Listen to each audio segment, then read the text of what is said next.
За орой минь итгэлийн хайхан дүүс нар минь бүгдээрээ хамтдаа өнөөдөр эзнийхээ үгийг судалдаг цагаа эхэлцгээе. За тэгээ залбираад эхлэе. Эзэн бурхан минь энэ цагийн төлөө бид талархаж байна. Ариун сүнсээрээ дамжуулан эзэн та бидний сүнс, сэтгэл, биед маань хүч өгөөч. Үүнд хүргэх ганц л гайхалтай зүйл бол эзэн таны доторх үнэн билээ. Эзэн та билээ Есүс. Тиймээс эзэн минь та биднийг тань руу ойртоход эзэн саадуулах бүх зүйлээс та хамгаалаач. Тэд бүгдийг эзэн та биднээс холдуулаач. Эзэн таны энэ цагийг тань даатхан талархан залбирч байна. Амен. За тэгэхээр Матай ном маань урд нь би хэлсэнчлэн те их гой зохион байгуулалттай бичигдсэн ном байгаа. Тэгэхээр уржигдэр бид нар Матай 9-р бүлгийг дуусгасан байгаа. Тэгэхээр Матай 9-р бүлэг дуусах хүрт өнөөдөр одоо Матай 10-р бүлэг эхэлж байна. Тэгэхээр бүгдээрээ товчхон юуг хараадах юм. Матай номныхаа бүтцийг хараадах. За тэгэхээр тэнд юу байгаа вэ гэхээр Матай ном маань 6 хүүрнэл одоо үйл явдал, үйл явдлыг одоо бичээчийн зүгээс өгүүлсэн хүүрнэл 5 илтгэл яг Есүсийн шууд ярьсан илтгэл номлол те одоо юу гэдэг 5 яг өгсөн илтгэл номлол нь байгаа. Тэгэхээр яг ингээ ээлждээ явж байгаа. Тэгэхээр 9-р бүлгээр 2 дахь хүүрнэл дууссан байгаа. Тэгэхээр одоо 10-аас 10-р бүлэг маань өөрөө 2 дахь илтгэл буюу Есүс Христийн шууд ярьсан одоо өгүүлэмж номлол нь байна гэсэн үг. Заах хичээл нь гэсэн үг. За тэгээд бүгдээрээ өнөөдөр 10 дахь бүлгийг эхлэхэд урдны өмнөх бичлэгээр үздсэн зүйлс яг 9 10 дахь бүлгийн хооронд маш гайхалтай холбоос байгаа. Тэгэхээр энийг заашгүй ярих шаардлагатай байна. Тэр нь юу вэ гэхээр Есүс Христ Месиа гэдгээ өөрийнхөө тослогдсон Тэнгэрээс бууж ирсэн Бурхны хүү, Бурхан гэдгээ тэгээд хүний хүү болон энэ дэлхий дээр авралыг үйлчлүүлэхээр ирэх тэр томилогдсон, тослогдсон цор ганц тэр нэгэн гэдгээ тэр эрх мэдлээ хүч чадлаа Есүс Христ бүх хот тосгодуудаар явж синагогуудад нь зааж, үннийг зааж, хаанчлалын үннийг бид нар тэгээд уулан дээрх сургаалыг гээд үзээ явсан те. Тэгээд хаанчлалын сайн мэдээг тунхаглаж тэгээд бүхий л төрлийн өвчин эмгэгүүдийг идгэшгүй янз бүрийн өвчнүүдийг идгээж төрөл бүрийн чөтгөрүүдийг хөөн зайлуулж явсан. Тэгэхээр энэ бол ерөөсөө яг хуучин гэрээний Исая 35-61 номуудад иш үзүүлэгч Исаяагаар иш үзүүлэгдсэн тэр томилогдсон, амлагдсан тэр Месиа гэдгийг Месиа ирэх үед бий болох тэр тэмдэг бодиттой болох үйл явдлууд багхгүй. Тэгэхээр тэрийг цор ганц Месиа хийн гэдэг тэрийг л Есүс Христ яг хийж явсан байгаа. Тэрийг Матай яг энэ 8-9 дахь бүлгүүдээр түүний үйлдэлсэн хаанчлалын гайхамшгуудыг бичсэн байгаа. Тэгээд яг одоо энэ бидний 11-ээс өмнөх тэр хамгийн сүүлийн багц ишлэл болох хэсэг болох Матай 9-ийн 35-аас 38 дээр гарч байгаа үйл явдал багхгүй. Тэгээд бүгдийг Матай яг дүгнж гин гэсэн үг. Тэгээд ингээд зааж идгээж номлож ингээд явцсныхаа дараагаар нь тэр асар олон хүмүүсүүдийг хараад Есүс Христ маань тэр хамаг байдгаараа бүх зүйлээрээ эд эсээрээ өрөвдсөн байгаа. Асар их ургац, асар их тэр хончингуу хонин сүрг, хонь мэтг тэр олон хүмүүсүүдийг хараад өрөвдсөн. Тэгээд нэг зүйлийг хэлсэн. Тэр зүйл өнөөдрийн бидний үзэж байгаа хэсэгтэй маш холбоотой. Юу гэж хэлсэн бэ гэхээр дагалдагч нартай хандж хэлсэн. Дагалдагч нартай юу гэж хэлсэн бэ гэхээр ургац асар их байна. Ургацыг хураах ажилчид нь хураагчд нь цөөхөн байна. Тийм учраас ургацын эзнээс та өөрийнхөө ургацын талбаар байгаа ургац хураах ажилчдыг илгээгэж гэж та нар гуйцгаа гэж хэлсэн. Тэгээ энэ дээр бол ямар санаа байгаа гэхээр Есүс Христ тэр асар олон хүмүүсүүдийг хараад өрөвдсөн сэтгэлээрээ Есүс Христ зааж, номлож, эдгэж байсан. Тэгэхээр яг тэр сэтгэлийг та нар гуйж авцгаа гэсэн бас нэг тийм санаа байгаа. Тэгээ бас тийм сэтгэлийг тээх хүмүүсүүдийг та нар олноороо илгээхдхийн төлөө гуйцгаа. Яагаад вэ гэхээр асар олон хүмүүсүүдийн хэрэгцээ байна. Асар олон өвчтөе зовлонтой хүмүүсүүд, гим нүглийн боочлогдож байгаа хүмүүсүүд байгаа учраас тэр хэмжээгээр олон ургац хураагчд буюу одоо яг энэ хам сэдвүүдээр бол хончд байхгүй юу? Яг хоныг хариулах хончд хэрэгтэй байна. Яг эзнийхээ хоныг нь хариулаад явах. Тэгээд бид нар үзсэн шүү дээ. Хооллох, хончны хийдэг зүйлүүд хооллдог, хамгаалдаг гэж ярьсан те. Тэгэхээр өрөвдөх сэтгэл нь байх хэрэгтэй. Яг Есүс Христ шиг. Тэр олон хүмүүсүүдийг хараад Есүс Христ өрөвдөөд энэ үгийг хэлсэн. Тэгэхээр яг энэ өрөвдөх сэтгэлийг та нар гуйцгаа. Тэгснээрээ та нар хамгийн түрүүнд энэ хүү ургац хураалтанд оролцох юмаа гэдэг энэ зүйлийг хэлээд 10 дугаар бүлэг эхэлж байгаа гэсэн үг. Тэгэхээр Лук номыг анзаарах юм бол юу байгаа вэ гэхээр Лук номдэр ингэсэн байгаа. Одоо өнөөдрийн үзэх энэ Матай 10-1-ээс 15 дугаар хэсэг маань Марк 3-13-аас 19, Лук 6-гийн 12-оос 16 дээр бас адилхан синоптик тэр адилхан түүхэн явж байгаа шүү. Тэгэхээр Лук дээр нэг шинэ мэдээлэл байгаа нь юу вэ гэхээр Есүс Христ бүхэл шүнжэнгөө залбирсан байгаа. Яг өнөөдөр одоо энэ 12 элчээ сонгож элч гэж шавнараа элч гэж нэрлэх энэ элч нараа сонгохын тулд бүхэл шүнжэнгөө залбирсан байгаа. Тэгээд өглөө нь яасан бэ гэхээр бүгдээрээ хараад явъя. За тэгээд би уншия. За одоо галс уншия. За өнөөдрийн хэсэг бас жоохон урт байгаа учраас би хурдан ярихгүй тогтун ойлгомжтой ярихын зэрэгцээ гол нь нэлээд хурдан явахыг хүсэж байна. Яагаад вэ гэхээр бас те цаг хугацаагаа бодоод. За би эхнээс нь уншаадах юм. Матай 10 дугаар бүлгийн 1-ээс 15 дугаар ишлэл. Есүс 12 шавья дуудаад тэдэнд бузар сүнснүүдээс дээгүүрх эрх мэдлийг өгсөн нь тэдгээрийг зайлуулах бүх төрлийн өвчин эмгэгийг эдгэхийн тулд ажээ. 12 элч нарын нэрс нь ийм ажгүй. Петр гэгддэг Симоноос эхлээд түүний дүү Андрэ, Зебедийн хүү Яаков, түүний дүү Йохан, Филипп, Бартоломай, Томас, татвар хураагч Матай, Алфайн хүү Яаков, Таддай, Канаан хүн Симон болон Есүсээс урвсан Искариотын Юдас нар билээ. Есүс эдгээр 12-ыг илгээж тэдэнд тушаан хэлэхдээ харийнхны замаар бүү яв. Самарийнхны хотоорч бүү ор. Харин Израилийн гэрийн төөрсөн хонд дээр оч. Та нар явхдаа Тэнгэрийн хаанчлал айлсуу гэж тунхаглахтун.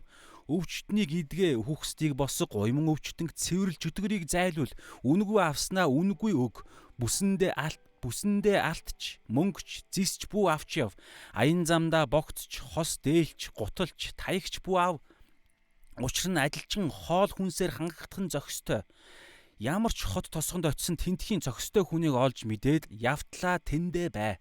Айлд орохдоо мэндийг нь мэд. Айлчин зохистой бол амар амгалан чинь тэдэнд хүрг. Харин зохисгүй бол амар амгалан чинь та нарт буцаж ирг. Та нарыг эс хүлээн авахчийн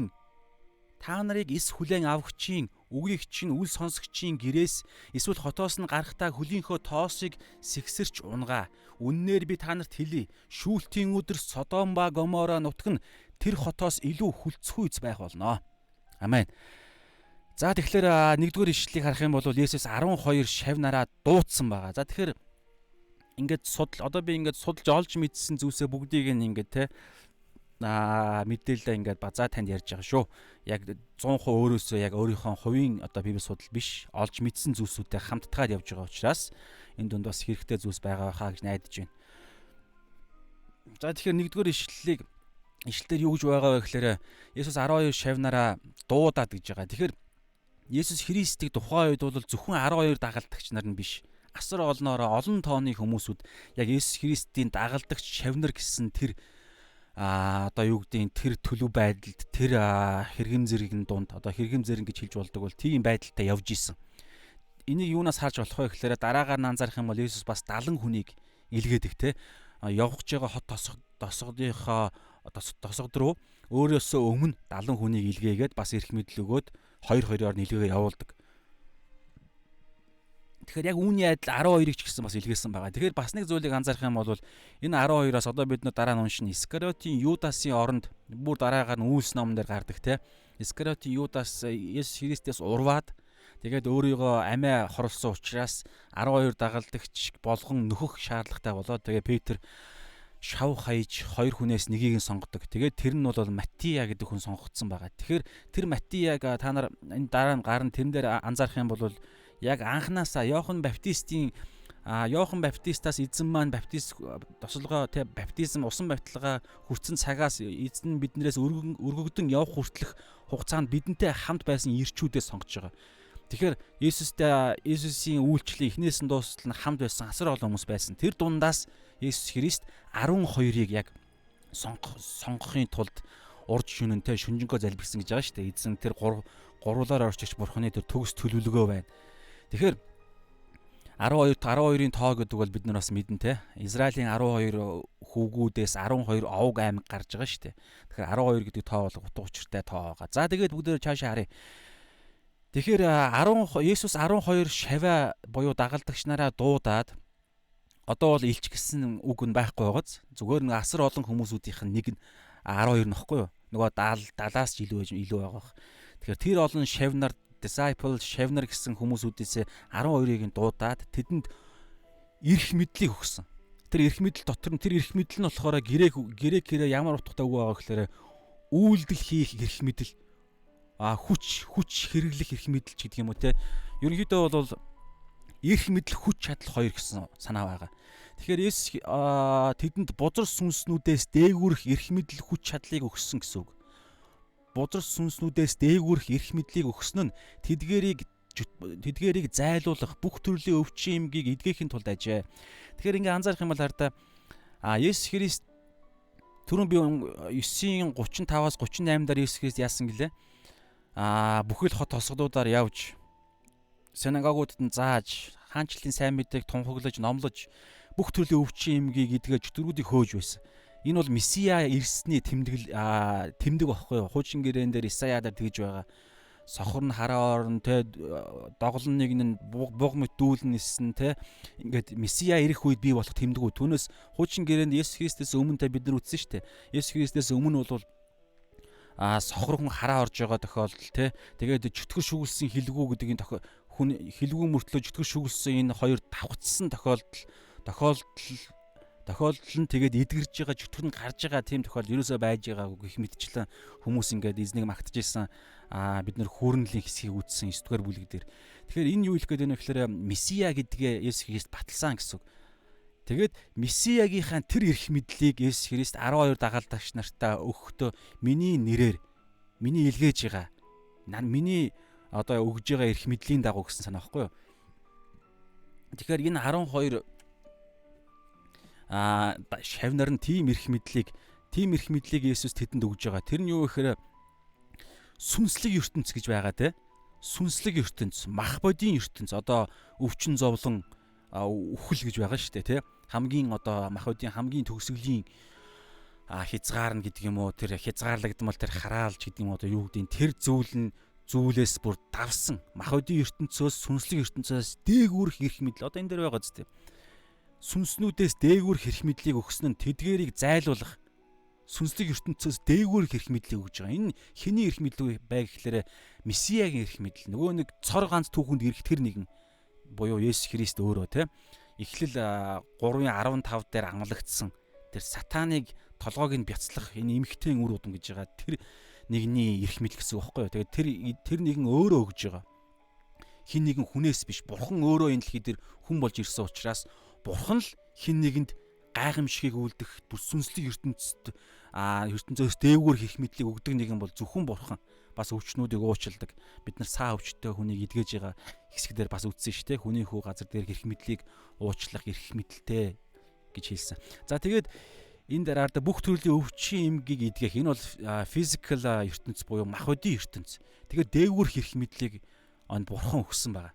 Бүх төрлийн өвчнүүдийг эдгэх хүч чадал эрх мэдэл, бүх төрлийн сүнснүүдийг хөөн гаргах, бузар сүнснүүдийг хөөн гаргах хүч чадал эрх мэдлийг өгсөн байгаа.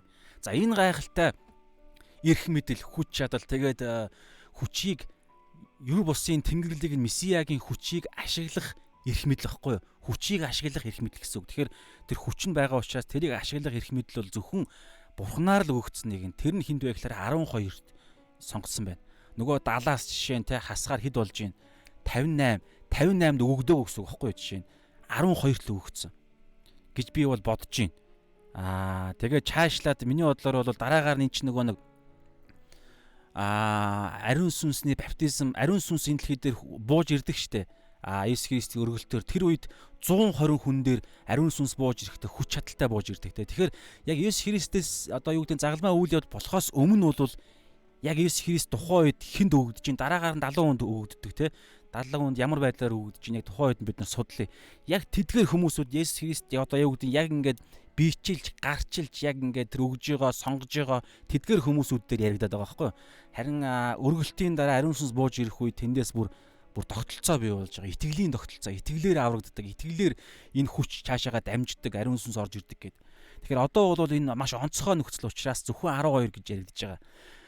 За тэгээ бүгдээр цаашаа хараад явъя. Тэгэхээр 2-оос 4 дээр 12 шав нарыг дагалдагч нараас одоо хэд үдэ асар олон хүмүүсүүдээс 12-ыг нь сонгоод элч нар гэж нэрлэж байгаа. Түүхэнд ерөөсө давтагдашгүй цор ганц цор 12 цорын одоо юу гэдэг онцгой зөвхөн 12-ыг л элч гэж дуудаж байгаа. За тэрийг бүгдээр эхнээс нь нэрийг нь уншаад би ганц нэг мэдээлэл олсныгаа хэлээ явъя. За нэгдүгээрт элч гэдэг энэ үг маань апостол гэдэг англи үг байгаа. За англи хэлхээс илүүгээр баг грек үг гэж магадгүй апостол гэдэг. Тэгэхээр энэ апостол буюу энэ элч гэдэг энэ үг маань болохоор юу гэхээр монгол хэлээр ч гэсэн элч гэж байгаа зү. Одоо ардын элч мэлч кино үүдэг те. Тэгэхээр элч буюу ингээд мессенжер мэдээ хүргэгч илгээгд хин нэгнээс нэг газар руу илгээгээд мэдээ хүргэхээр илгээгдэж байгаа тэр нэгэн гэсэн ерөнхий утга байгаа. Энэ бол чуулганд ч гэсэн өнөөгийн чуулганд ч гэсэн энэ үйлчлэл байгаа гэж бид нар Эфес 4:11 дээр үнссэн шүү дээ.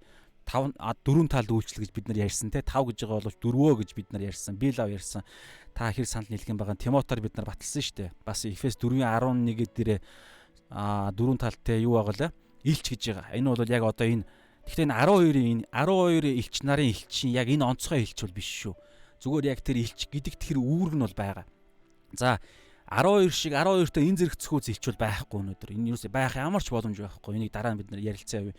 Тэгэхээр тэр ямар ч чуулганд байгаа хэрэгтэй тэр үүрэг буюу элчийнх нь үүрэг нь бол байгаа. Тэгэхээр 4 талд одоо үйлчлэл гэж яриад байгаа чуулганыг барьж байгуулдаг 4 бэлэг авьяас Есүс Христийн өгсөн тэр бэлэг авьяас дуудлага бол юу гэхээр нэгдүгээрт элч, хоёрдугаарт иш үзүүлэгч, профет, иш үзүүлэгч, гуравдугаарт евангелист гэдэг авралын зар тараагч гэдэг юм уу? Илгээлтийн эзэнч гэдэг юм авралын зар тараагч. Гэхдээ хүн болгон сайн мэдээг тунхаглах дуудлагатай. Хүн болгон. Гэхдээ энэ дунд евангелист гэдэг тэр авралын зар тараагчийн төлөө одоо юу гэдэг яг амьдралынхын дуудлага нь болцсон бүх насаараа одоо яг бүтэн цагаараа сайн мэдээ тараах дуудлагатай. Тэр үйлчлэл нь эргээд тэр хүнийг одоо тэтгэж идэг тийм үйлчлэл. Бид дандаа бүтэн цагийн юм яриад байгаа шүү. Нэгдүгээрт элч, хоёрдугаарт иш үзүүлэгч гэж юм те. Гуравдугаарт нь түрүүн юу гэлээсэ авралын зат хараагч, сайн мэдээ тараагч, дөрөвдүгээрт нь 4-5-2-ыг би олж мэдсэн тэр хүмүүсүүдийн юмнаас олж мэдсэн юм ариун сүнсээр яг бууж байгаа, бичээстэй яг нийлж байгаа зүйлээр юу гэж ярьсан бэ гэхээр 5 тал биш, сүүлийн 4-5-2-1 гэж яриад байгаа. Тэр нь бичээс дээр ч гэсэн Эфес 4:11 дээр ч гэсэн байгаа. Хончин болон багш. За хончин гэдгийг зарим орчуулган дээр пастор гэж байгаа. Бүр King James дээр bishop гэдэг. Тэгэхээр хончин одоо бол бидний чуулганы пасторууд байхгүй юу. Тэгээд яг Библийн хэллэгээр бол хончин гэдэг үг. Бид нар үзсэн шүү дээ. Хончин пастор гэдэг үг яг нэг грек үг байна гэд. Poipen гэдэг. Poimen үлээ мартчих. Өмнөх бичлэгийг та үзээрэй байгаа. Тэгэхээр нэг үг байгаа. Тэгэхээр хончин багшгээ явж байгаа. Тийм учраас даслал бүгдэн дээр нь даслал яваад хончин багш дээр л даслал байхгүй. Хончин болон багш гэдэг нь нэг үйлчлэл болчихж байгаа байхгүй юу. Нэг одоо үйлчлэлийн чуулганы нэг үйлчлэл. Тэгэхээр би сайн хэлж байгаа нь те энэ 12 элч болохоор саяны тэр Эфес 4:11 дээр байгаа тэр 4 талд үйлчлэгээд байгаа чуулганы тэр хэрэгцээтэй тэр зүйл мөн боловч өнөөдрийн ярьж байгаа энэ 12 элч бол түүхэндээ дахин давтагдшгүй цор ганц элчүүд байгаа. Тэгэхээр энэ ямар байдалтай орчуулагдах вэ? Ямар байдалтай бид авч хилцэх вэ гэхээр бүрэн эрхт төлөөлөгч нар гэсэн утгатай. Одоо бус нь бол яг тухайн мэдээ ч юм уу те ингээд энд одоо юу гэдэг энэ нэг орон тоонд ингээд цаг хугацааны үе болгон түүхэн явцад ингээд янз бүрийн хүмүүс чуулган болгон дээр, орон нутгийн чуулган болгон дээр ингээд энэ зүйл давтагдана шүү дээ. Гэхдээ энэ 12 маань болохоор түүхэн давтагдчихгүй, дахин хизээж давтагдчихгүй. За 12 гэж байгаа боловч яг түүхийг ингээ харах юм бол 14 байгаа шүү. Яагаад вэ гэхээр Юдас, Искариот Юдас эзнээс урвж амиа оруулсан учраас энэ үүрэг нь байхгүй болцсон. Тийм учраас Матияг сонгосон байгаа. Дараагаар нь Паулыг бас элч болгон харь үндснүүдийн төлөөх элч болгон сонгосон байгаа. Тэгэхээр яг энэ 12 одоо юу гэдэг яг энэ онцгой түүхэн элч гэдэг энэ орон тоонд яг түүхэн явцдаа бол 14 хүн орсон гэсэн. Нэг нь эзнээс урвсан учраас оронд нэг хүн орохын тулд 13 дахь нь болоо. Тэгээд Паул сүүлдээ тэр авралын төлөвлөгөөний дагуу 14 дахь нь болж. За 14 дахь гэх юм уу 13 дахь гэх юм уу та ямар ч юм байна. За тэгээд бүгдээр нэрсүүдийг нь харъя. Тэгээд эдгээр 12 маань бүгдээрээ яг Есүс Христийн нүдэн гэрч нар байгаа. Хамгийн анхны элч нар нэгдүгээр тэгээд хоёрдугаар чуулганыг яг хамгийн анх бүрэн эрхтэйгээрээ чуулганыг яг Есүс Христийг бүрэн төлөөлж бүх зүйл дээр нь хамт байсан. Тэр одоо энэ сайн ярьж байгаа сүнслэг ертөнц, махбодийн ертөнцөөс дээгүрх эрх мэдлийг Есүсээс яг гардан авсан. Тэгээ бүх зүйл дээр хамт байсан учраас тэгээд эзэнтэй хамт шүнжэнгөө залбирж энэ 12-ыг сонгосон гэж штэ. Тэгэхээр тийм учраас энэ маш онцгой учраас энэ анхны элч нар тэгээд анхны чуулганыг яг үндсийг нь тавьсан хүмүүс тэгээд Библийн бичээч нар штэ. Эдгээр нь бүгд шин гэрээний бичээч нар энэ дунд байгаа. Бүгдээрээ биччихсэн ингээд бүх бичээч нар энэ дунд байгаа гэсэн. Зарим нэг нь мэдээж ганц нэг зүйл нь өөр болоо явж байгаа ч гэсэн. За тэгэнгүүтээ тэгээд бүгдээрээ нүдэн гэрчнэ. За тэгээд бүгдээрээ яа эхнээс нь харъя. За дандаа холцоо 2-2-ороо л ер нь таарад байд юм байлээ. За нэгдүгээр Симон одоо ингээд 12 элч нарыг хаанч сайн мэдээний 4 номын хаанч дурдсан яг Симон Петрээр эхлээд Юдасаар дуустдаг. Гэсэн. За би харъя. Симон өөрийнх нь нэр. За Есүс түүнийг Петр гэж нэрлэсэн. За Симон Петрийн дүү Андрэ. За энэ хоёр хоёулаа Бетсайд гэдэг хотоос гаралтай юм билээ. Тэгээд Бетсайдаас нь бас Филипп Бетсайд хотын Филипп. За тэгэнгүүтлээ Филипп өөрөө Бартоломайг дуудаж Есүстэй Иохан 1:45-аас 51-ийг та унших юм бол байгаа. Тэгээ Филипп Бартоломайн өөр нэг нэр нь Натанаил гэдэг нэртэй. Иохан 1:45-аас 51 дээр гарч байгаа Натанаил бол Бартоломай шүү заяа. Та энэ би яг баталгаатай их сурвалжаас авсан. Тэгээд Иохан 21:2 дээр мөн гарч байгаа. Галилийн Канагийн Натанаил буюу Бартоломай. За ингээд нэмэлт мэдээл. За тэгээд Петр болон Андрэ ах トゥ хоёр, тэгээд Яаков, Иохан хоёр ах トゥ хоёр. Зебедийн хүүгүүд. Есүс түүнийг Марк дээр юу гэж Маркын яг одоо энэ 3:13-аас 19 дээр юу гэж нэрлсэн бэ гэхээр Аянгийн хүүгүүд буюу Бонергес гэдэг нэр өгсөн. Аянгийн хүүгүүд Яаков, Иохан. Тэгэхээр Есүс Христтэй хамгийн ойрхон байдаг 3 хүн байсан те. Тэр 3-ынх нь Симон Петр байна. Яаков, Зебедийн хүү Яаков, Иохан нар энэ 3 Есүс Христтэй хамгийн ойр байдаг. За тэгээд Иоханы талаар бид нар юу вэ гэхээр загалмаа дээр нас барахдаа Есүс Христ Иоханд өөрийнхөө ээж Мариаг эмэгтэй энэ бол чиний гэдэг юм уу те тухайн хэллэг нь ямар байсан юм. Та хүүгээ хараарай гэж хэлсэн. Хүүд Иоханд юу гэж хэлсэн бэ? Хүү энэ бол чиний их чин шүү гэж хэлсэн. Тэгээд загалмай дээр байхдаа хүртэл гэр бүлийнхэн төлөө санаа тавьж байгаа байдалтай. Тэгээд 12 дагалдагч нараас хамгийн сүүлд нас барсан хүн бол Иохан байгаа. Илчилт номыг бичсэн. Иохан сайн мэдээг бичсэн. 1 2 3 дугаар Иоханыг бичсэн хүн байгаа. За тэгээд Петр энэ хоёр хамт явдаг. Симон Петр, Андрэ, Яаков, Иохан хоёр хамт явж байна. Филипп, Бартоломай хоёр хамт явж байгаа. Бартоломай буюу Натанаилыг Филипп олж ирсэн. За тэгээд Филипп маань өөрөө Андрэ, Петр нарын хот болох Бетсайд чинь өөрөө Есүс Христийн суурьчилсан газар Капернаумаас жоохон хойно Галил аймгийн тэр Галил нуур, Галил аймагт байдаг хот байхгүй. За тэгээд Томас, эргэлзэгч Томас бид нар мэдэн штэ. Дахин амьсныхаа дараагаар нь Томасыг байхгүй үед эзэн харагддаг. Тэгээд би сорвинд нь гараа хөрөхөөс нааш итгэхгүй гэж ярьдаг те. За тэгээ Матай, татвар ураагч Матай, энэ Матай номыг бичсэн Матай өөрөө байна. За Яаков, энэ Яаков бол энэ хоёр Яаков байгааз хоёр дахь Яаков гэсэн үг шүү. Энэ хараа. Энэ Зебедийн хүү Яаков гэж байна. Тэгээд Алфаийн хүү Яаков гэж байна. Бас Есүсийн дүү Яаков гэж байгаа. Та Яаков номыг бичсэн. Иерусалим чуулганы ахлагч. Тэгээд тэр бол яг юунд ороогүй байгааз 12 дагалдагч нарт ороогүй. Анзаарах юм бол та нараа яг энэ 12 дагалдагч нарыг сонгосон ч гэсэн энэ үед Есүсийн ах дүүс нар дүүнэр яг Есүс Христэд бас бүрэн итгээгүй байгаа анзаарагддаг. Иохан номноос ч гэсэн анзаарагдж байгаа. Тэгэхээр хожим итгээд тэгээд Иерусалим чуулганы ахлагч болоод Яаков номыг бичсэн юм шиг байна. За тэгээд Таддай гэдэг хүн байна. Таддайг бас Юдас гэж дууддаг гинэ. Юдас. Тэгээ бас Либай гэж дууддаг юм билэ. Тэгэхээр зүгээр нэмэлт мэдээллүүд. За Симон энэ Петр чинь өөрийнх нь нэр нь Симон шүү дээ. Есүс л Петр буюу Кеф гэж нэрлэлсэн болохоос биш. Кеф өөрийнх нь нэр нь Симон. Тэнтэй адилхан бас нэг Симон, хоёр дахь Симон. Энэ Симон бол юу вэ гэхээр Канаан хүн. Канаан. Юдэ гэхээс илүүгээр Канаан нутагт байсан Канаан хүн. Тэгэнгүүтлээ Зеолот гэдэг нэг Зеолот бүлэглэл гэж байгаа шүү дээ.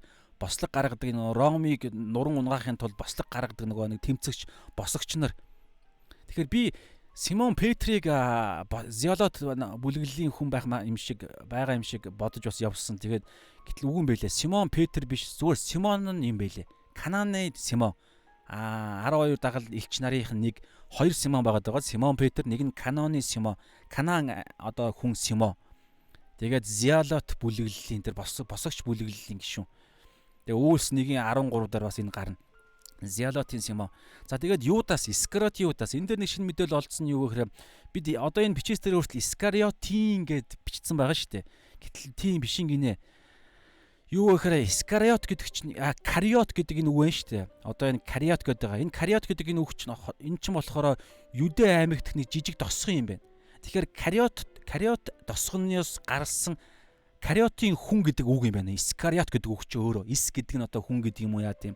Тэгэхээр Искариот гэхээр шууд Кариотын хүн гэсэн утгатай үг юм байна. Тэгэхээр Кариотын хүн Юдас гэсэн үг байгаа юм байна. Тэгэхээр Искариотын гэж заавал артталт нь тэр хамааруулах нөхцөл дагвар заалах шаардлага байхгүй юм шиг санагдаж байна уг нь.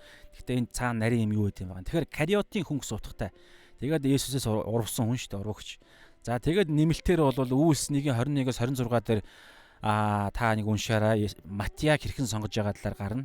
За Матиа энэ яг адилхан эхнээсээ дуустал бүгд хамт байсан хүмүүс шүү.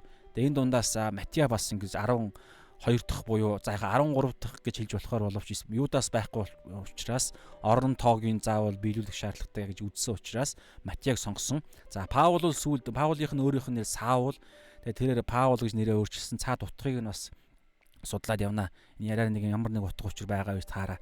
За тэгээд хариу үндснүүдийн төлөө хэлж болсон. За ингээд Матай 11-ээс 5 4 хүртэл ингээд ишл болчихж байгаа. За тэгэхээр энэ дээр нэг зүйлийг би олж мэдсэн зүйлээ хуваалцъя. Юу гэхээр за энэ элч нар байна штэ. Элч нар түрүүн бид нар ямар эрх мэдлийг бурхан өгсөн, эзэн Есүс Христ өгсөн гэлээ. Сүнслэг ертөнцөөс дээгүүрэх мах бодийн энэ дэлхийн мах бодийн ертөнцөөс дээгүүрэх эрх мэдлийг өгсөн. Энэ бол чуулганы үүсгэн байгуулагч нар штэ, анхны чуулганы. Тэгээ бас Петерт хэлдэг штэ. Та нар намайг хин гэж бодож ийн гэд хэлэх үе асуух үед за ингээд өөр хүмүүсүүд хотынхан юу гэж ингээд баахан юм хэлдэг те Илия иш үзүүлэгч гээд та нар тэгвэл юу гэж бодож ийн гэсэн Петр та бол Христ амьд бурхны хүү гэдэг те та бол Христ гэдэг нь бол Месиа гэсэн санаа байгаа. Хүний хүү гэсэн Давидын хүү гэсэн санаа байгаа. Амьд бурхны хүү гэхээр бурхны хүү. Тэгэхээр хүний хүү бурхны хүү гэдэг энэ систем теологийн Есүс Христ бол 100% бурхан 100% хүн гэдэг энэ түүний цаад мөн чанарыг илэрхийлсэн. Тэгээд итгэлийн хамгийн чухал ойлголт гэхгүй юу. Тэгэхээр энэ тунхаглал энийг чамд мах зурсчин биш бурхан чамд ариун сүнс чамд илчилсэн. Тэгээ энэ ойлголтын дээр би чуулгана байгуулна гэж хэлж байгаа. Тэгэхээр энэ итгэл маш чухал. Тэгэхээр 12 дагалдагч 12 элч шүү. 12 элч нарын тэр итгэл дээр бичсэн зүйлс дээр тэдний тэр байгуулсан зүйл суурин дээр чуулган байгуулагдаж байгаа. Тэгээд тэр эрх мэдэл цаашаа дамжиж байгаа байхгүй юу. Тэгэхээр Эфес бид нар өмнөх бичлэг дээр үзсэн шүү дээ. Эфес 4-ийн 11-ээс 11 дээр бид нар үзсэн те нөгөө дөрвөн талд үйлчлэлийн талаар 5 гэж байгаа боловч үндсэндээ жинхэнэ утга дээр дөрвөн талд үйлчлэл юм аа. Пасторд бол заах багшийн үүргээр зайлшгүй байгаа гэдгийг Тимот номоор бид нар бас тайлбарласан шүү дээ, баталсан. За тэгээд та өмнөх бичлэгийг үзээрэй. Тэгэхээр өнөөдөр бүгдээрээ Эфес 4-ийн 11-ээс 13 болгож илүү цааш нь дэлгэж харъя. Энэ дээр маш чухал юм байгаад байгаа.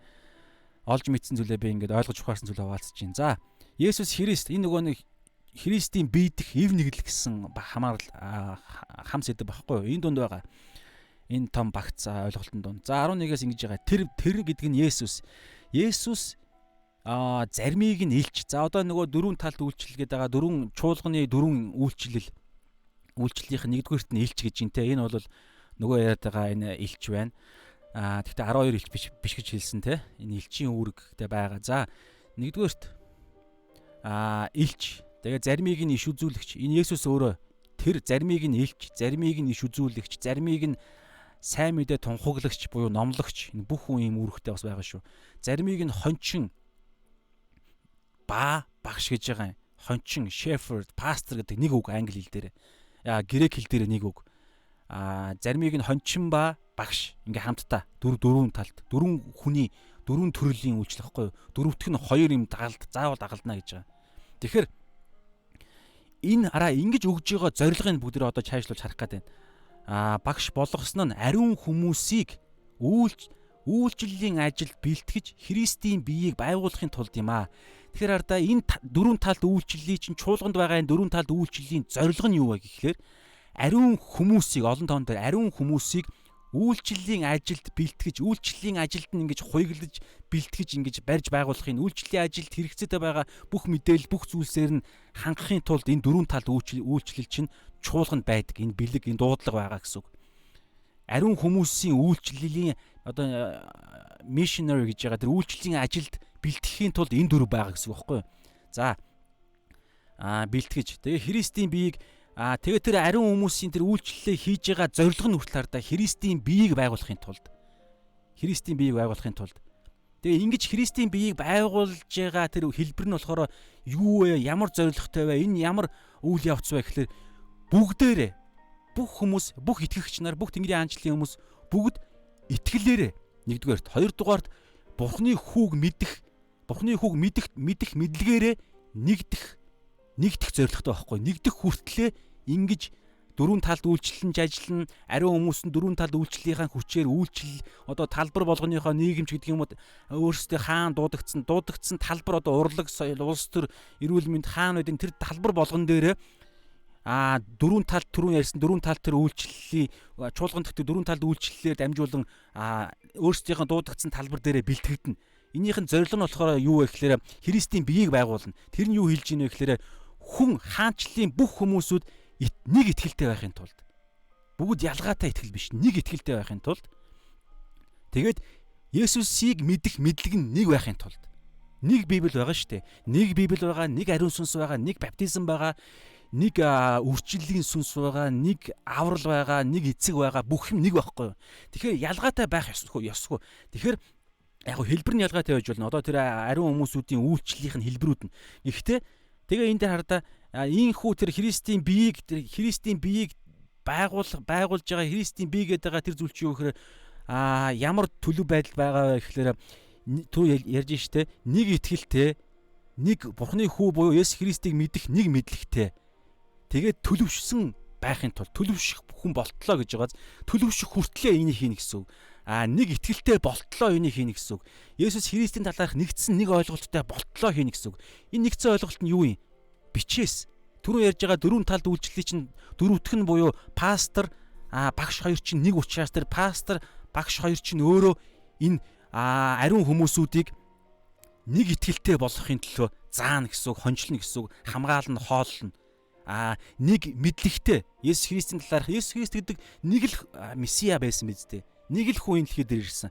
Нэг л хүн энэ дэлхий дээр хаанчлалын ажлыг хийсэн. Тэгэхээр нэг хүн байгаа тахад яагаад Есүс Христийн талаарх олон ойлголт байна? Нэг авралын үйл явдал загалмай дээр болсон байтал яагаад олон янз бүрийн арга замаар аврагдах юм шиг яриа байгаад байна. Тийм учраас чуулган төлөвшөөгүй байна гэсэн санаа байхгүй юу? Нэгдсэн чуулган. Тийм учраас итгэлээрээ нэгдэхийн тулд мэдлэгээрээ нэгдэхийн тулд Есүс Христийн талаарх Есүс Христ бол өөрөө зам үнэн ам гэж байгаа шүү дээ. Тэгэхээр тэр нэг зам, нэг үнэн, нэг амийг мэдхийн тулд тэгээд төлөвшөхийн тулд бүгд төлөвшсөн байхын тулд нас бий гүйтсэн 90 цент хүрсэн жоохон хөвчг юм болгон дээр та ингээд ууралдаг амьдралын жоохон өргөс оронгууд хүүхэд уйлдаг бол том болохоор өргөс ороход хүмүүс уйлахаа болдог штэ. Тогон цохиулаад хүн уйлахаа болно.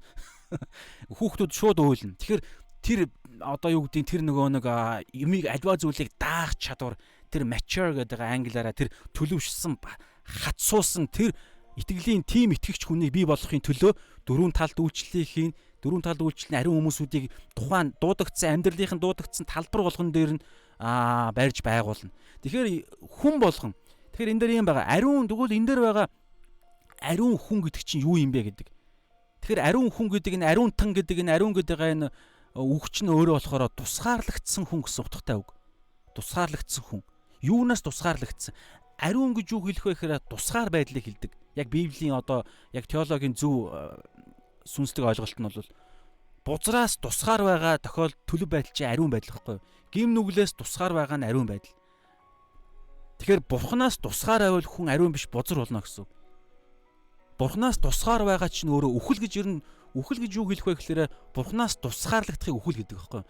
Тэгэхээр мөнхөд үхэн ихээр мөнхөд бурхнаас тустай байна. Тэгэхээр мөнхөд тустай байх боломжтой ямар газар байдаг вэ гэхээр ганц л газар байгаа. Тэр нь там, галт нуур. Тэр нь биднэрт зориулагдаагүй боловч сатан зориулсан боловч бид гим үйлцснээрээ тэр гимээр дамжуулан сатаны боол болцсон учраас тийшээ явах тэр урсгал бий болцсон. Тийм учраас эзэн хүн болж ирж байгаа санаа.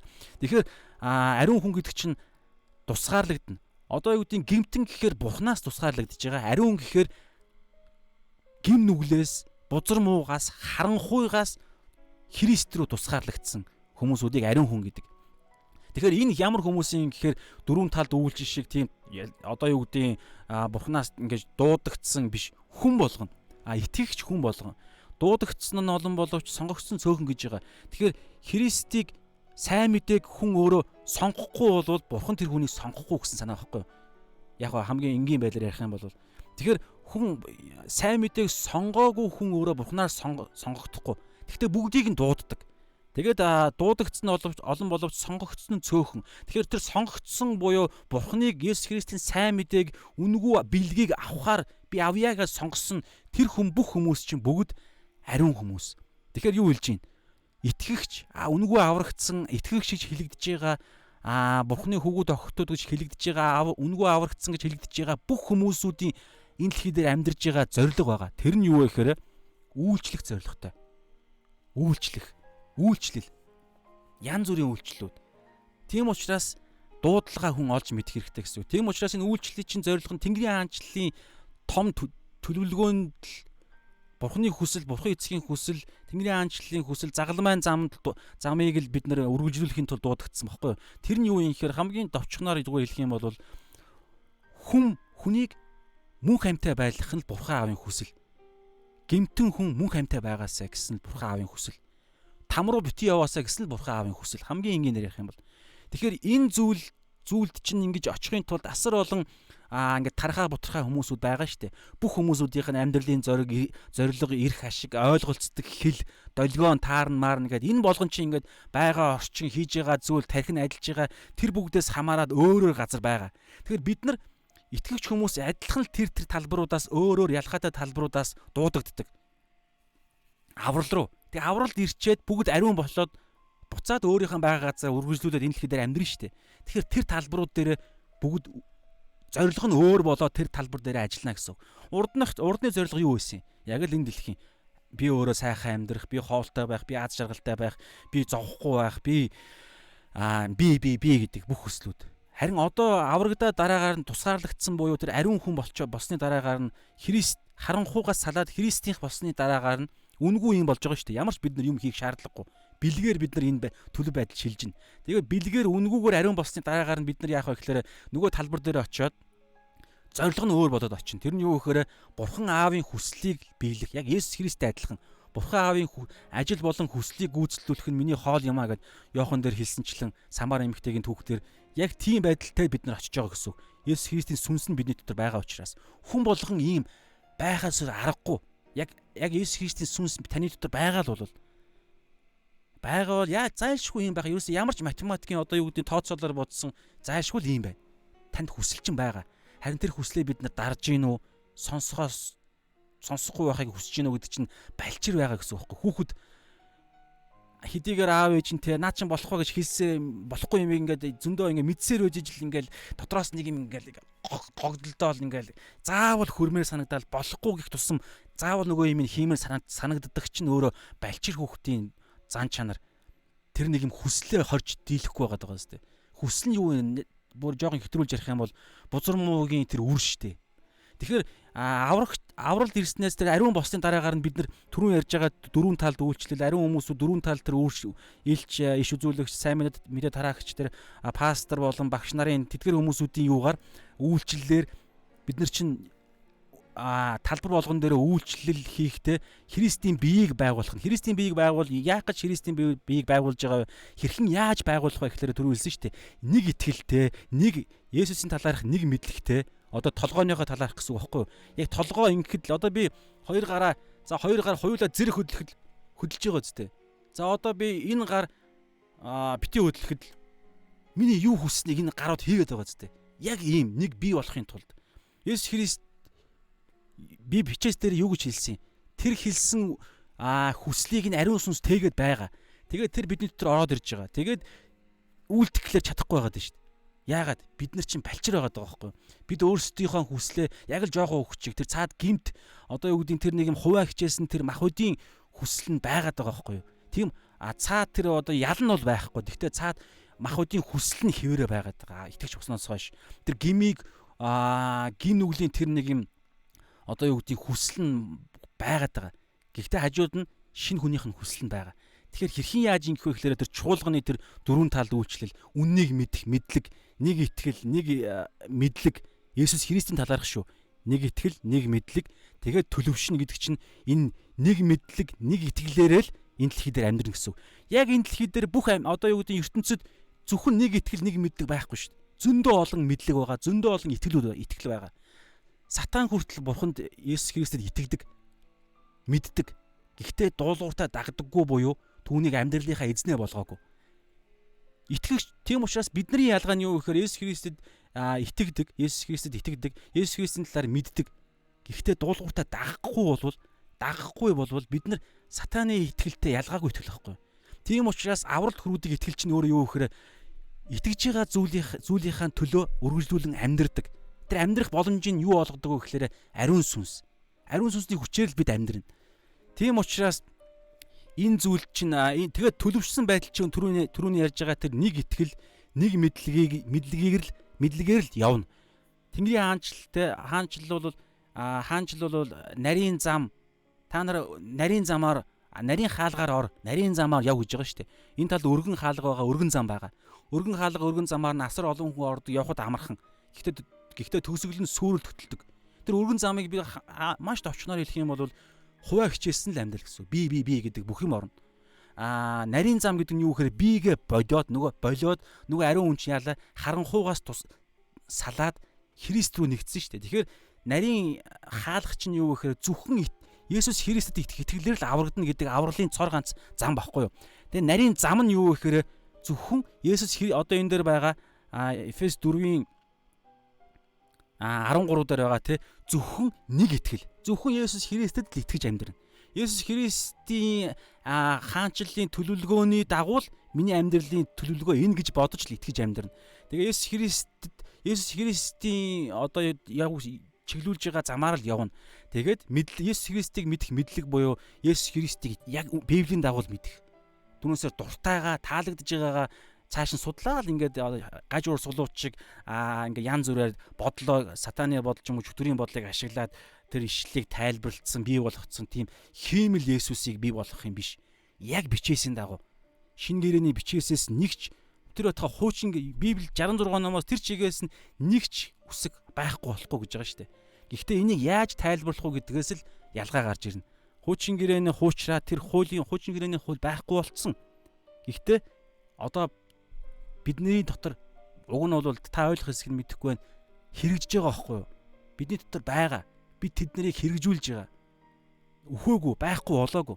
Есүс Христ энийг бүрэн биелүүлсэн, хуулийн биелэл болгож Матай 4-р бүлэг дээр байгуулаад 5-р бүлэг дээр байгаа. Хуулийн биелэлгээ та уншаарай. Тэгээд Есүс Христийн дотор бид нар байгаа юм бол Есүс Христтэй адилхан хуулийг биелүүлсэн нэгдүгээрт, хоёрдугаарт Есүс Христийн сүнсээр дамжуулан үргэлжлүүлэн биелүүлсээр байх.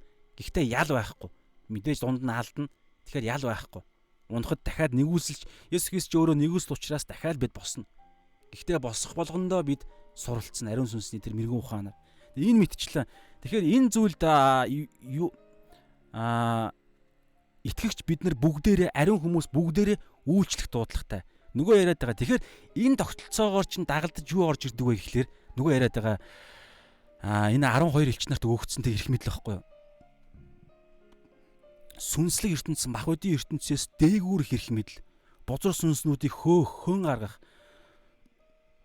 Бүх өвчнүүдийг, бүх төрлийн өвчнүүдийг эдгэх эрх мэдэл нь Есүс Христийн нэрийн дагуу амьдарч үйлчилж байгаа нэгэн. Өөрийнх нь төлөө биш. Бурхны үг бол хоёр талдаа эрт хурц юм аа те. Тэгээд би байнга ирдэг те. Тэр сүнс сэтгэл санаа хоёрын заагийг ялгааг мэддэг гэзэнгээд үг гээд байгаа шүү дээ. Тэгэхээр бид хизээч хуурч чадахгүй гэсэн. Одоо юу гэдэг би бурхан өөрийнх нь төлөө энэ үйлчлэлийг хийгээгүй гэж бодож байгаа, ярьж байгаа боловч магадгүй өөрөө ч бодож магадгүй. Гэтэл цаад бүр сүнс сэтгэлийн төвшин, зүрх сэтгэл сүнсний төвшөнд яг хувиа хичээгээд энэ үйлчлэлийг хийж байгаа тохиол байх магадaltaй байхгүй. Хэрвээ тийм бол энэ эрх мэдэл өгөхдөггүй. Энэ эрх мэдэл хүчээр ажиллах уу? Есүс Христийн нэрээр гэж байгаа шүү дээ. Есүс Христийн нэрээр за тэгээ цаашаа бүгдээр явъя. За би энэ дээр жоохон дутуу уншсан байж магадгүй. Бид 13 Эфес 4:13 дээр юу гэж байна? Бид итгэхгүй ба за ингээд нэгднэ гэсэн те. Тэгээ ингэж байгаа. Би нэг зүйлийг дутуу хэлсэн байна. Энэ одоо тэр дөрвөн талд үйлчлэлээр 5 гэдэг байгаа боловч сүүлийн хоёр нь адилхан гэдэг байгаа шүү. За Эфес 4:11-ийг 11-аас 13-ыг уншиж байгаа. Ярьж байгаа. Тэгэхээр тэр дөрвөн талд үйлчлэлээр бүх ариун хүмүүс чуулган доторх тэр дөрвөн талд үйлчлэлээр чуулганд хамрагддаг бүх ариун хүмүүсүүд, үнгүй ариун болгогдсон хүмүүсүүд тэр дөрвөн талд үйлчлэлийн тэр үр шимээр, үр дүнгээр талбар болгон дээрээ дуудагдсан талбар болгон дээр шүү. Дуудагдсан. Тийм учраас магадгүй дуудагдаагүй талбар дээр ажиллаж явах гэж үүсэхгүй. Та залбираад асуугаарай. Дуудагдсан талбар дээрээ үйлчлэгт зоригтой дуудлагатай. Тэгээ хэрхэн яаж үйлчлэхт нь энэ дөрвөн талд үйлчлэл хэрхэн яаж тухайн үйлчлэх тухайн ариун хүмүүсүүд өөрсдийнхээ тэр асар олон янз бүрийн хэлбэр дээр байгаа талбар дээрээ үйлчлэхийг энэ чуулган дахь дөрвөн талд үйлчлэл заана гэсэн үг. Зааж хуйг дуулгыг өмсгөж тэгээ бэлтгэнэ гэсэн үг. Тэгээд ингэж байгаа энэ урсгал, энэ чиглэл, энэ одоо энэ үйлчлэл ерөөсөө ажил гэж яриаггүй үйлчлэл гэж ярьж байгаа шүү. Тэгээ энэ үйлчлэлийн чинь зорилго нь болохоор юу вэ гэхээр ингэсэн шүү дээ. Христийн биеийг буюу чуулганы гэсэн үг байхгүй. Тэгэхээр чуулган гэхээр байшин гэж битгий ойлгохоор бүх хаанчлалын хүмүүс гэсэн үг. Хаан байгаа, тэр газарт байгаа хоёр хидчүүд нэг хүн ганцаараа чуулган шүү дээ. Тэгэхээр тэр хаанчлалын хүмүүсүүдийн буюу тэр хүмүүсүүд бүгд эргэтнээрээ хоорондоо нэгдэж нэг удирдлагатай болохын тулд нэг толгойтой, нэг мэдлэгтэй, нэг итгэлтэй, тэгээ энэ дээр би нэмэх гээд байгаа нэг төлөвшөлттэй гэсэн үг. Тэгээд хэлэх гээд байгаа нь энэ дээр хараа Христийн дүүрэн байдлын хэмжээнд хүртлээ буюу дүүрэн байдлын хэмжээг автлаа гэж бас орчуулж болж байгаа юм. Дүүрэн attain гэдэг англи үг байгаа байхгүй.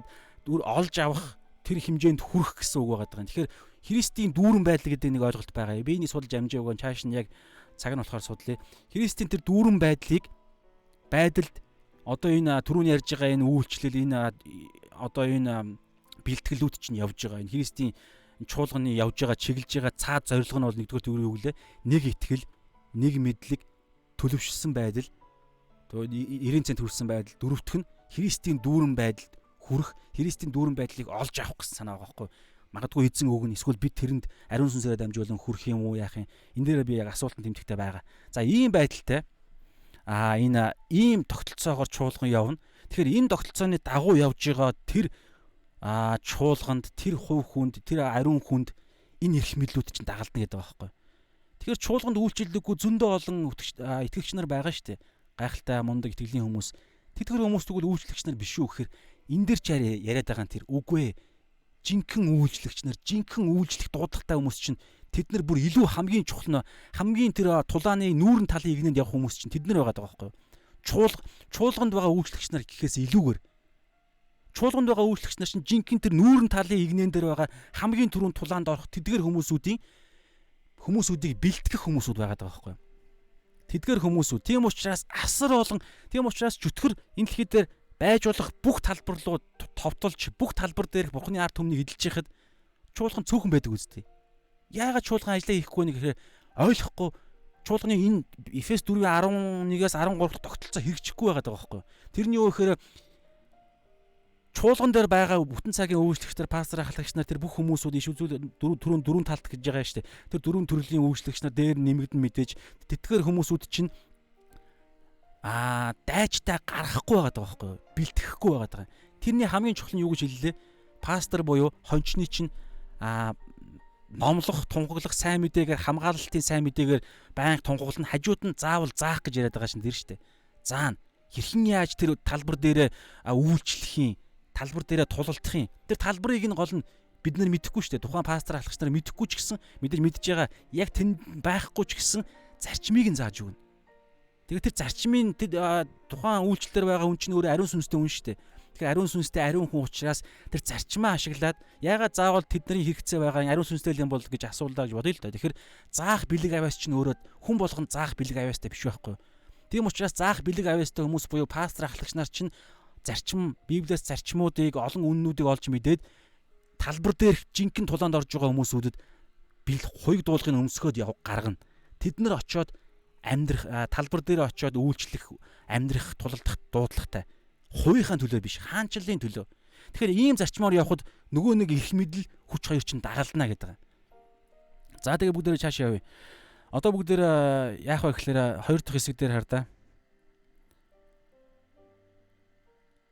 За 5 дээрээс. За ингээд Юдаас нар билээ гэдэг 12-оогоо сонгочлоо. За хаана вэ? За 12-оогоо ингээд сонгочихсон. Тэгээд одоо бүгдээрээ нэг 5 хэсэг байгаа юм. Энэ 5 хэсэг дээр хэрхэн яаж одоо яг энэ эхний байдлаар яг одоо энэ 12 элч маань яг түрүүний ярьсан Петрээр эхлээд Юдасаар дуусж байгаа энэ 12 элч маань хэрхэн яаж одоо яг энэ түүхэн одоо энэ үйл явдал дээр илгээгдэж тэр газрууд дээр очиж яаж үйлчлэх талаар тэрийг нь зааж өгсөн байгаа. Яг аргачлалыг нь зааж өгсөн. Бүгдээр харъя. 1-р 5 дугаар ишлэл 5-аас 6 дугаар ишлэл дээр нэг чухал зүйлийг ярьсан. Тэрний юу гэхээр зөвхөн Израиль нутгаар л яв гэсэн. Зөвхөн Израиль юдэчүүд сайн одоо энэ тунхаглалыг хэл. Зөвхөн юдэн газар нутгаар л яв. Самараар битгий яв, харь үндэстнүүдээр битгий яв гэж хэлсэн. За энийг бүгдээрээ маш сайн ойлгоно. Энийг ойлгох хэрэгтэй. 1-р энэ одоо биднэрт бол хамааралгүй. 1-р 2-дугаарт энийг бид нар энийг ойлгох хэрэгтэй. Хамааралтай яг ойлгох хэрэгтэй оюун бодолтой. Тэр нь юу вэ гэхээр бид авралын том төлөвлөгөөг ойлгох хэрэгтэй гэсэн. Авралын төлөвлөгөөг ойлгох хэрэгтэй. Авралын төлөвлөгөө буюу одоо тэр аврал хэрхэн аврал одоо аврал нь бий болоод тэндээсээ дарахж байгаа вэ гэхээр төвөөс гадагшлах гэдэг үг байдаг байхгүй яг илгээлтийн одоо чуулганы илгээл мэлгээлт хичээл дээр үздэг төвөөс гадагшилдаг. Тэгэхээр энэ зайлшгүй байсан. Яагаад вэ гэхээр хуучин гэрээ чинь өөрөө юдэчүүдэд Израиль үндэстэнд Израилийн ард түмэнтэй байгуулсан гэрээ. Авраам гэдэг хүнээс эхлээд яг эхлэн тэгж эхэлсэн. Тэгээд энэ үндэстэнд амлагдсан Месиа, энэ үндэстэн аврагдана гэсэн Месиа, энэ үндэстнээр эхэлж бусад үндэстийн өрөөгднө гэсэн. Яг Авраамын өрөөлтэй адилхан. Чамаар дамжуулан олон үндэстэн өрөөгдөн, тэ чамаар дамжуулан тэ өрөөгдөн газар нутаг бий болон тэ ард олон үр удамтай болон тэ үндэстнүүд өрөөгдөнө гэдэг энэ гурван өрөөл чинь Авраам гэдэг тэр нэг хүн багхгүй юу. Тэгэхээр нэг хүнээс тэр Авраамаас эхлээд Израиль үндэстэн бий болсон.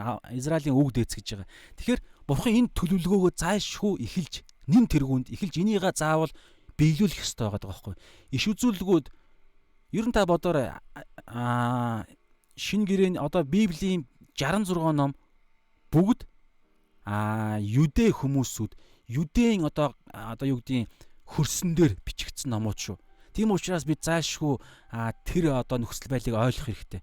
Тэгэхээр Бурхан хуучин гэрээнд тэр амлсан амлалт, хуучин гэрээнд ихлүүлсэн зүйл, зүүрлсэн, ихлүүлсэн, амлсан тэр зүйлээ заашгүй биелүүлэх, гүйцэлдэх, төгс болох ёстой байсан нэгдүгээр. Хоёрдугаарт Бурханы ард түмэн гэж байгаа шүү дээ. Бурханы ард түмэнд тэр өнгөрсөн олон хуучин гэрээнэ тэр хэдэн мянган жилийн турш тэр зовсон, зүдэрсэн, цөллөгдсөн тэр бүх зүйлсүүдийн дунд чинь шагнал гэж байх ёстой.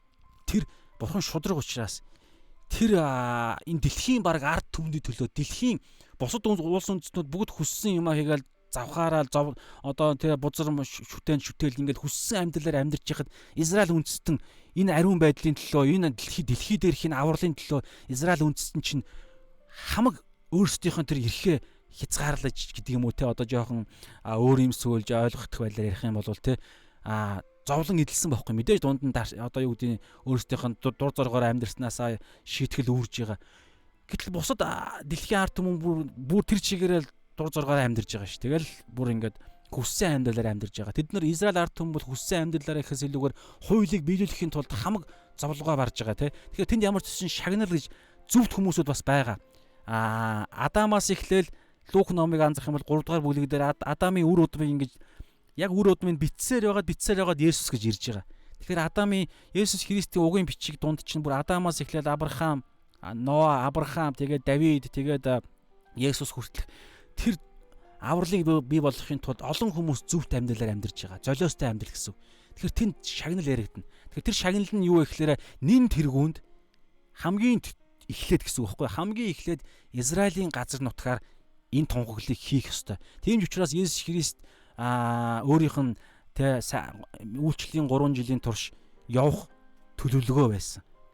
Тийм учраас Есүс Христ зарим газрыг шууд орхиод ингэ явж исэн. Асар том чухал төлөвлөгөө, авралын төлөвлөгөөнөнд явж исэн.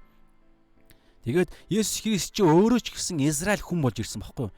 Тэгэхээр хүн хамгийн эхлээд гэр бүлийнхний хайртай дотныхоо хүмүүсүүдийг л аврах гэж оролдоно юм зү. Аим шигтэй одоо юу гэдэг одоо за муухай үгүй би нэг жишээ хэлэх гэжсэн болчлоо. Одоо зүгээр юу гэдэг энэ дэлхий дээр нэг одоо Монголд ч гэдэг юм энэ дэлхий дээр нэг муухай аимшигтай юм боллоо, байгалийн аимшиг ч юм уу нэг юм боллоо гэхэд шууд хайртай хүн рүүгээ хамгийн ихлэ уцтдаг үстэй. Монголд ч гэдэг юм уу эсвэл ингээл нэг юм ямар нэг юм болоход л хайртай хүн рүүгээ уцтаал хүүе цаа чи ийм гарлаа гинэ болгоомжтой байгаараа тэгээрээ ингээрээ цонхоо хаагаараа янз бүрийн болж шүү наагур чи ингэж тэгж наагур чи хоригдол оргосон гин мэн ингээл хамгийн түрүүд хайртай хүмүүс рүүгээ ханддаг. Эн чинь ерөөсөө бүтээлийн онцлог ингэх ёстой угаасаа. Тэгээ эн чинь сүлдээд бүр ингээд тархацсан учраас тэгээд шал өөр төвшөнд очиж байгаа учраас ингээд бүх хүмүүсүүд рүү явж байгаа. Гэхдээ төв цөм нь угаасаа ингээд хамгийн дотныхоо хүмүүсүүд рүү. Тийм учраас Есүс Христ өөрөө юдэ хүн болж ирсэн учраас хамгийн эхлээд юдэ ард түмнийхээ төлөө Паул ч гэсэн яг ингэж ийсэн. Хариу үндэстнүүдийн дуудлагатай Паул хүртэл эхлээд юдэчүүдтэй сайн мэдээ ёсыг бодож яг тараасан байхгүй гэтэл тэр хариу үндэстнүүдийг нэгтгэх тэр сайн мэдээг зарим юдэчүүд ойлгоогүй. Тэгээд тэр хөвч хүндэх ёслол мослол байх ёстой гэдэг бүр ингээд сайн мэдээг завааруулах гэсэн учраас тэгээд Паулыг ингээд хавчих ч юм уу тийм зүйл болсон учраас яг одоо энэ өнөөдрийн үзэж байгаа юмны дагуу тоосоо гөвөөд шороогоо гөвөөд хариу үндэстнүүд рүү явсан байхгүй. Тэгэхээр яг ингэж ийм дис дараал байгаа. Тэгээд ийм байна хар та. Матай 10-ын 5-аас 6 дээрх энэ ишлэл дээр Есүс Христ юу гэж хэлсэн бэ гэхлээр зөвхөн Израилаар яваа гэж хэлсэн. За тэгэнгүүтлээ Үйлс 1:8 дээр юу гэж хэлсэн бэ гэхээр ариун сүнс та нар дээр ирэхэд та нар хүчийг олж нөгөө хүч ирэх мэтэл чинь. Одоо энэ дээр бол бүх хүмүүс энэ итгэлээр дамжуулан ирж байгаа. Та нар хүчийг олж тэгээд Иерусалим, Юдэгийн Израиль үндэстний хамгийн нийслэл хот нь Иерусалим, тэгээ Юдэ. Яг Иерусалим нийслэл хот байдаг аймаг чи Юдэ байхгүй юу? Тэгээ Самар, Галил, Юдэ аймгийн хойно хил залгаа байдаг Самар цус холилдсон гэж үздэг. Бараг хариу үндэстнүүдтэй цус холилдсон гэж үздэг. Тэгээд тэр байтугай дэлхийн хязгаар хүртэлхээр хариу үндэстнүүд бүгд орж байгаа байхгүй юу? Нөгөө одоо энэ үед чинь те одоо нөгөө бөөгийн шашинтай одоо юу гэдгийг буддын шашинтай янз бүрийн шашинтай бүх хүмүүсүүдэд та нар гэрч болно гэж байгаа зү. Одоо төвөөс гадагшилж байгаа. Тэгээ Ром 1:16-аар бас адилхан. Юу гэж хэлж байгаа вэ гэхээр Паул хэлж байна. Би сайн мэдээнээс ичихгүй. Энэ бол итгэгч болгоныг юуны төрөнд Юдэ хамгийн эхлээд Юдэ түүнчлэн грек хүнийг авралт өргөх. Грек гэхээр шууд гадагшилчиж байгаа байхгүй харин үндэстэн. Тэгэхээр ийм байдалтай нэгдүгээрт зөвхөн Израилаар яваа гэж хэлсэн. Тэгээ өнөөдөр бас энэ дээр нэг юм байгаа. Яагаад Израилаар зөвхөн Израилаар яв гэж хэлснээр Есүс тайлбарлаагүй харагдаж байгаа. Тайлбарлаагүй.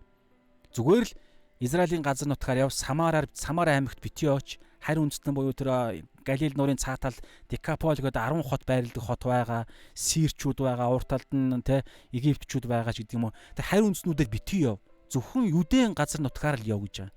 Тэгээ энийгээ яагаад гэдгийг тайлбарлаагүй. Гэхдээ одоо бол бид нар ойлголоо шүү дээ. Одоо энэ Үйлс ном дараа нь бичигдсэн, Ром ном бичигдсэн, Паулын ариун сүнс бууж ирсэн учраас бид ойлгох боломжтой болж байна те. Тийм учраас энэ дараа нь ойлгож байгаа. Тухайн үед ойлгоогүй. Тэгээ эндээс бид нар нэг юм ойлгох хэрэгтэй. Тэр нь юу гэхээр өнөөдөр дагалдагчийн амьдрал хүн болгон дагалдагч шүү. Есүс Христэд итгээд үнэгүй авралыг авсан хүн болгон дагалдагчаар дуудагдсан. Дагалдагч байх л зорилготой. Тэгэхээр тийм учраас агуу захирамж хүн болгонд хамааралтай гэсэн үг. Тэгж бодохоор хүн чуулган төвтэй гэж ойлгох гээд байдаг. Үгүй ээ. Чуулган төвтэй байж болохгүй. Тэгвэл ялзрал үүснэ. Тэгвэл ерөөс ямар ч хэрэгцээ байхгүй. Аврагдсан хүмүүсийг дахиж яахад аврах гэдэг юм. Аврагдаагүй хүмүүс үү. Тийм учраас таны үйлчилж байгаа, сурж байгаа, ажиллаж байгаа, эргэн тойронтой илгээгдэж байгаа одоо юу гэдгийг дуу хуур одоо улс төрмөр одоо юу гэдгийг хийж байгаа ажлын эргэн тойронд чинь итгэх хүмүүс асар ихээр байгаа зү. Тийм учраас л бид тийшээ дуудагдсан гэсэн санаа.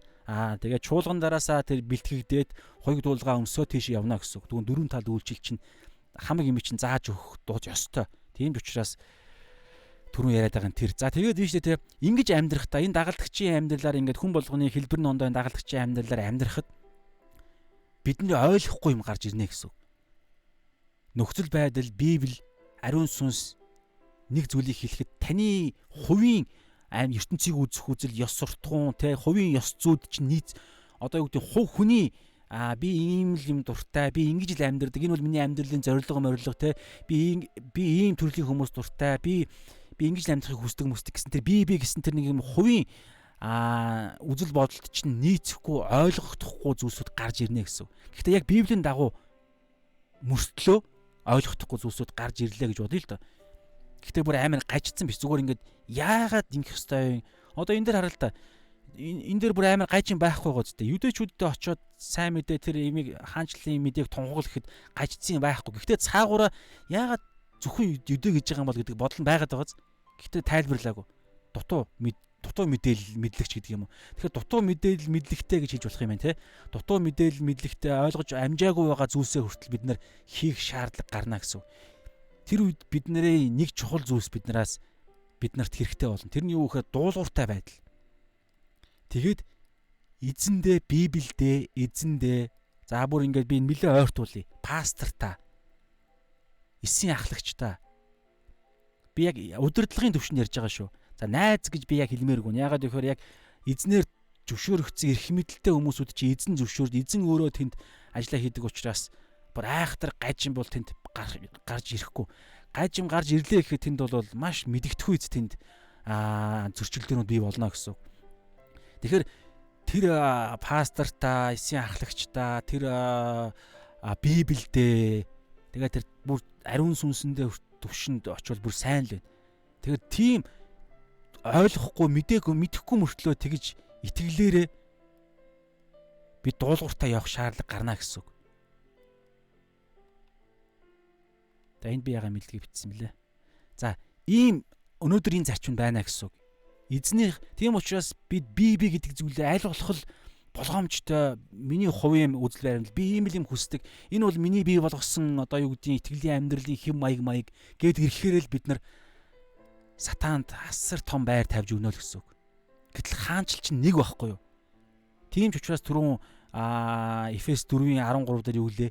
Нэг итгэл, нэг Есүсийн талаарх, Бурхны хүүгийн талаарх нэг мэдлэг, нэг итгэл төлөвшсөн байдал чи өөрөө нэг л амьдралын зорил, амьдралын тэр хуульд захирагддаг чинь өөрөө төлөвшсөн нас бий гүйтсэн хүний амьдрал шүү дээ. Хүүхэд бол хүссэн юмаа хийхийг хүснэ. Харин төлөвшсөн нас бий гүйтсэн хүн чи яадаг вэ гэхээр тэр амьдралын хатуу үнэнд хүлээн зөвшөөрөхөөс аргагүй гэсэн тийм чанар واخгүй юу. Тэгэхээр тэр чинь юу гэхээр нэг итгэл, нэг мэдлэгээ хүлээн зөвшөөрнө л гэсэн.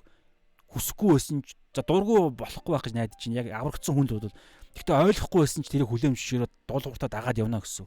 Тэгэхээр энэ зүйл яригдана гэсэн. За тэгээ хоёрдугаарт нь нэгдүгээрт нь юу гэлээ Есүс Христ 12-аа илгээхдээ үйлчлэлийнх нь арга барил нь 5 зүйлийнх нь нэгдүгээрт нь зөвхөн Израилийн газар нутгаар явж хэлсэн. Хоёрдугаарт нь явхдаа ямар номлол, ямар үг тунхаглаараа номлоороо гэсэн бэхээр Тэнгэрийн хаанчлал ирж байна. Тэнгэрийн хаанчлал айсвэ. Яг одоо ирж байна гэсэн юмыг хэлээрэй гэсэн. Тэгээ энэ дээр хараа энэ хиний тунхаглал, хиний үйлчлэл вэ гэхээр баптист Иохны үйлчлэл. Тэгэхээр баптист Иохны үйлчлэлийг Есүс Христийн 12 элчнэр үргэлжлүүлсэн гэсэн үг. Гэхдээ хизээнээс эхлээд хизээ хүртэл вэ гэхээр загалмай дээрх үйл явдал гэж хэлж болж байна. Эсвэл бол ариун сүнс тэр Маркийн өрөөнд 120 хүн дээр бууж ирэх хүртэл ч гэдэг юм уу те. Яагаад вэ гэхээр сайн мэдээ бүрэн хэлбэржээг байсан байхгүй юу?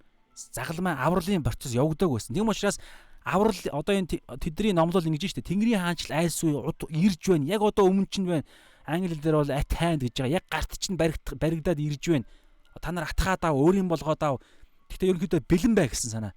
Гимшицгээ Тэнгэрийн хаанчл ойрхон бай. Тэгээд Матай 3:13 Матай 1:3-аас 1-ээс Матай 3-ын 1-ээс 3 дээр байгаа.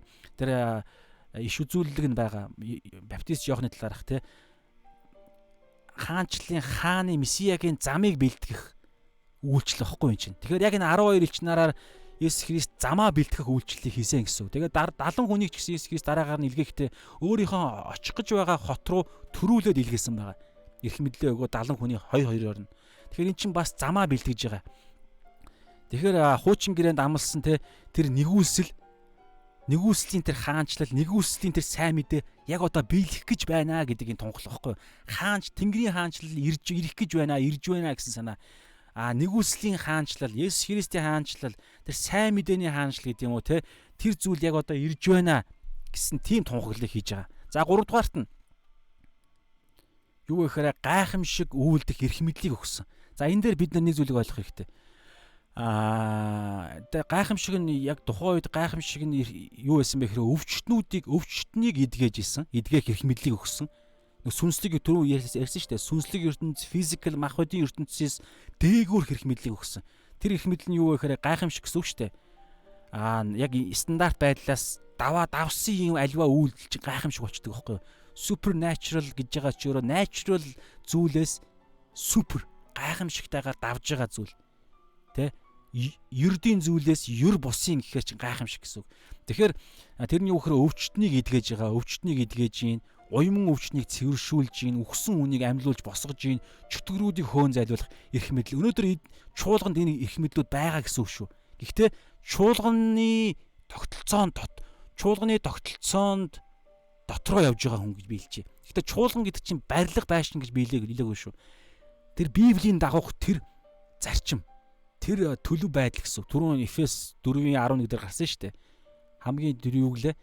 Тэр чуулганаар бэлтгэгдээд талбарууд руугаа илгээгдэж байгаа талбарууд дуудлагуудаараа очин үйлчлэн амьдрах, бусдын төлөө амьдрах.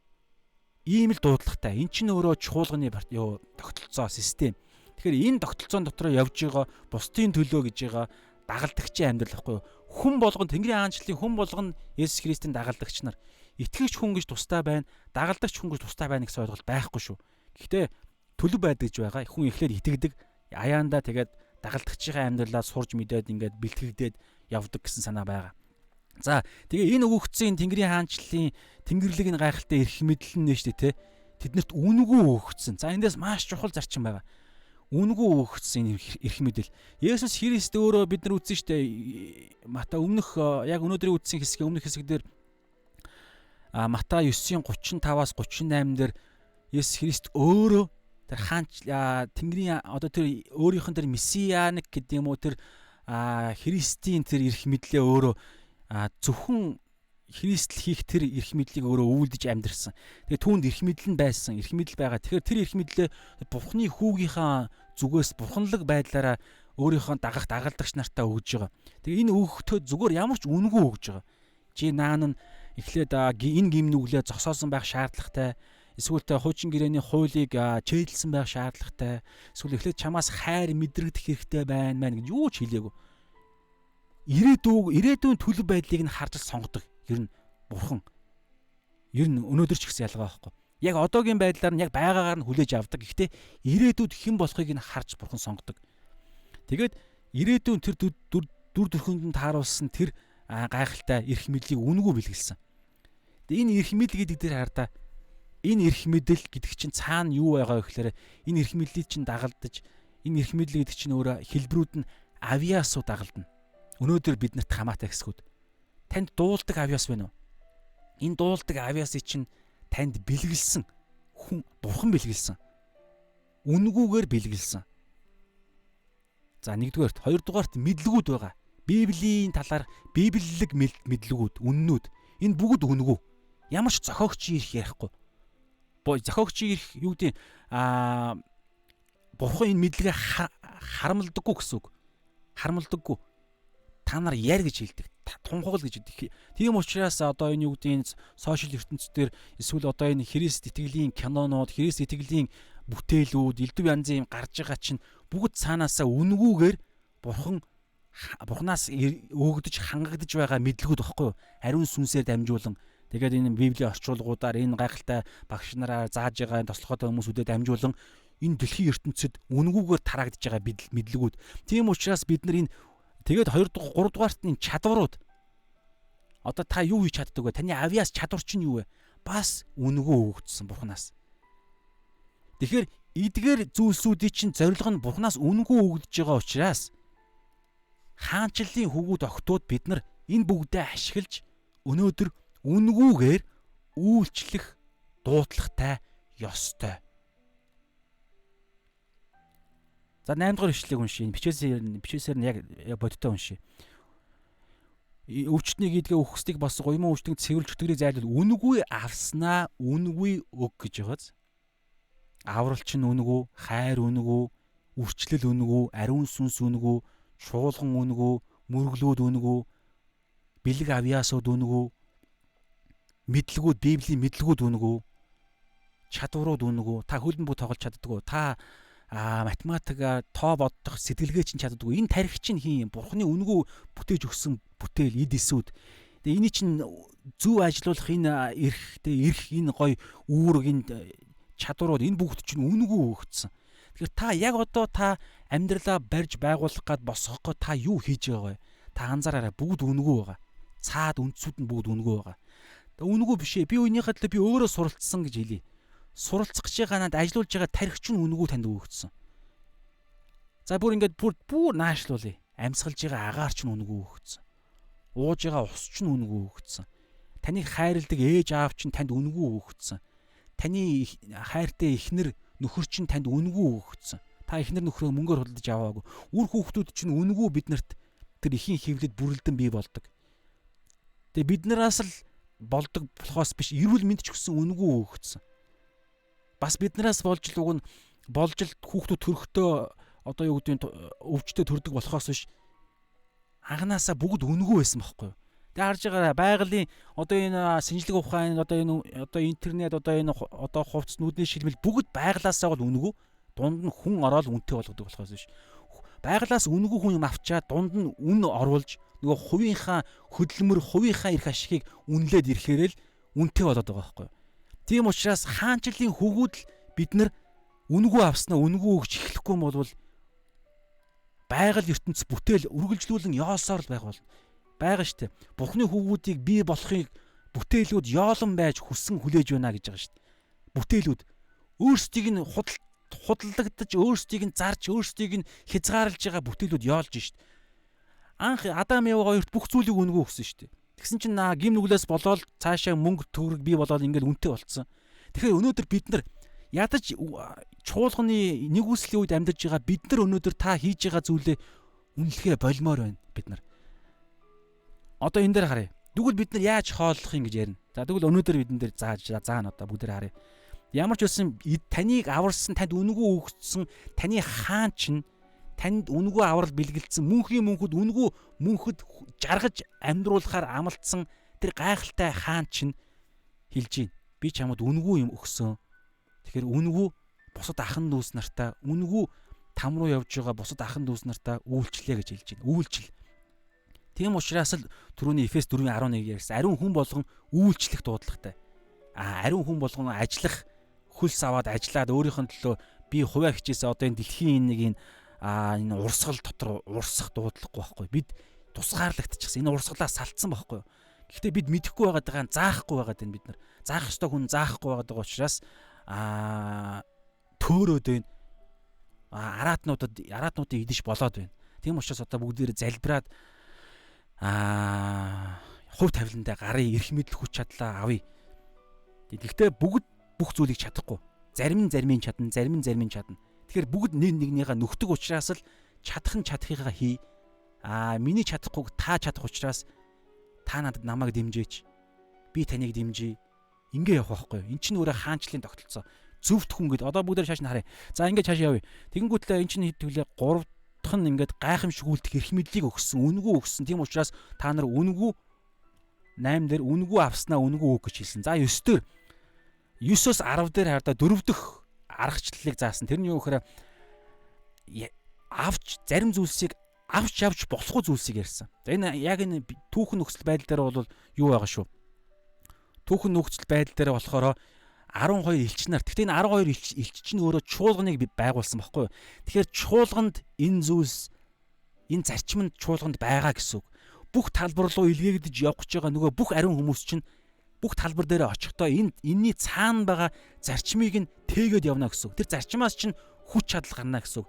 Зарчмаас чинь өөрөө Бурхны хангамж гарна гэсэн үг. Бүгдээр одоо харъя. За юу авч явж болохгүй гэж энэ 12 элч нартаа Есүс өөрөө тухайн үед яг ингээм амьдарч байхдаа биеэрээ хэлсэн бэ гэхлээр 9-оос эхэлж байгаа. Бүсэндээ гэж байгаа. Яг одоо тэр төрөвчөндөө гэсэн санаа тий. Алт, мөнгө, зис буюу өнөөдрийнхөөр бол санхүү битгий авч яваа гэж хэлсэн. Санхүүгийн хуримтлал гэсэн үг байхгүй юу? Санхүүгийн хуримтлал. Ямар ч үсэн одоо би цаашаа яг өнөөгийнх рүү би яг яриаггүй юм шүү. Яг одоо бол би яг энэ 12 элч нарт хандж хэлж байгаа. 12 элч нарт чи юусоо амьдралаа хүртэл зориулаад амиа хүртэл өгсөн шүү дээ. Бүгд мартер буюу итгэлийнхэн төлөө алуулсан хүмүүс 12 элч нар бүгдээрээ бүгд төрөл бичээсийн чуулганы түүхэнд бол ингээд бүгд аллагдсан тэр юм нь яг тодорхой номууд төр бичээстэй байгаа. За хамгийн анхных нь Стефанаар эхлээл ерөнхийдөө тэр диакон Стефанаар эхлээл аллага эхэлж байгаа тий. За одоо энэ дээр хараа Стефанаар явах шүү. За тэгээд яг тэр чуулганы одоо бидний энэ итгэлийг бий болгох гэж байгаа Библийн шинэ гэрээ бичигдээгүй байсан үе шүү дээ. Тэгэхээр ийм үе тэр чуулганы тэр авралыг бий болгох гэж байгаа нь юдэн хүмүүсүүд гэсэн үг шүү дээ. Юдэн хүмүүсүүд чинь юдэн үндэстний энэ 12 элч нар одоо бидний итгэлийн элч нар маань яг энэ хамгийн анхны илгээлтээ хийхдээ ямар ч мөнгө төгрөг. Тэг энэ цаана зарчим байгаа би бас ярина. За мөнгө төгрөг ямар ч мөнгө төгрөг эд хөрөнгө өнөөгийнхөр бол эд хөрөнгө битгий авч яваа гэж хэлсэн. Тэгэхээр яаж хооллох юм? Яаж одоо тэр ин гэж байгаа тэр одоо дэн буудалтаа орох юм? Дэн буудал чинь хөс нэхэн штэ. Тэгэхээр яаж хоноглох юм гэдэг дээр асуулт байгааз. За энэ асуултыг бодчихоорой. За ямар ч мөнгө битгий авч яваа гэж хэлсэн. Хоёрдугаарт ямар ч ачаа битгий авч яваа гэж хэлсэн. Богц, цүнх битгий авч яваа гэж хэлсэн. Сонирхолтой байгааз. Ямар ч цүнх битгий авч яваа гэж хэлсэн. Тэнгүүтээ ямар ч илүү хувцас дээл гутал битгий авч яваа гэж хэлсэн. Гэхдээ өмсөж байгаа дээлээ өмсөж байгаа гутлаа өмснө. Гэхдээ нэмэлтээр битгий авч яваа гэж хэлсэн. Таяг битгий авч яваа гэж хэлсэн. Яагаад нэмэлт гутал битгий авч яваа гэж хэлж байгаа? Яг байгаагаараа энэ хардаа зарчим нь бол ерөнхийдөө энэ. Яг байгаагаараа байгаа зүйл чинь танд хангалттай гэсэн санаа. Яг байгаагаараа нэгдүгээрт, хоёрдугаарт энэ хардаа илүү хувцас, илүү гутал аваад байгаа чинь санаа тавиад байгааз ирээдүйд болох энэ өмсөж байгаа гутал маань норох юм уу? Эсвэл цоорох юм бол би ирээдүйд маргааш би юу өмсөх юм бэ гэдэг санаа зовлтохгүй юу? Эн чинь нөгөө Израильд цөлд 40 жил энийг л сурах гэж оролцсон Есүс. Бурхан эзэн өөрөө Есүс ч гэсэн байсан тий. Маннагийн зарчим байгаа. Өдөртөө хүнсээр хангагдаж байсан.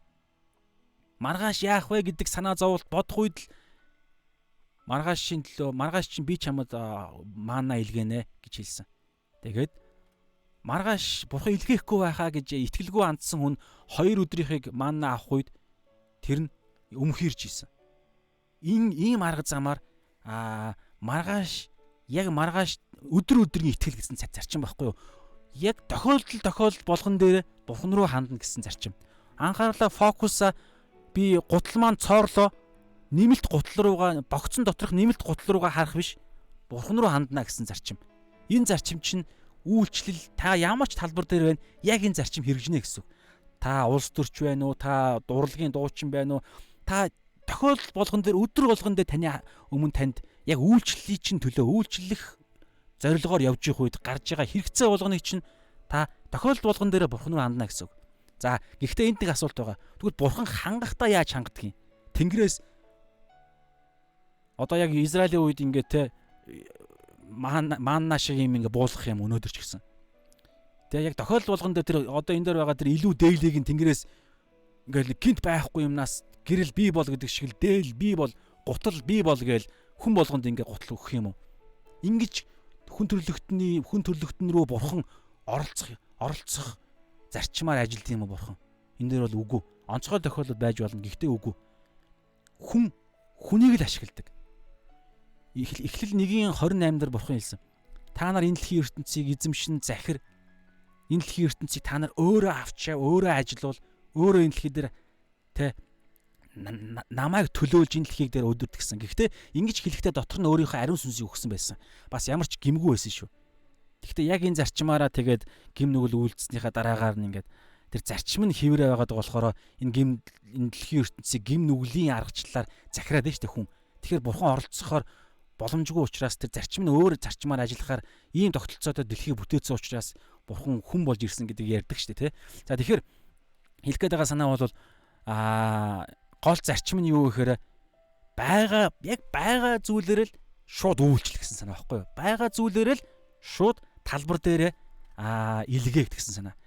Тэгээд хэлж байгаа нь юу гэхээр Есүс хэлдэг штэ. Есүсийн нэрээр Есүсийн илгээсэн илгээл гэхгүй. Есүсийн үгийг тунхаглалыг бариад тэр нь сайн мэдээ өнөөдөр бол биднэрт бариад бид нар илч буюу тэр мэдээг бид нарт дамжуулна. Тэгэхээр бид нар Есүсийн адилчид байхгүй юу? Яг өнөөдөр яг энэ хиллэгэр бол 10 дээр учир нь адилчин хоол хүнсээр хангагдах нь зохистой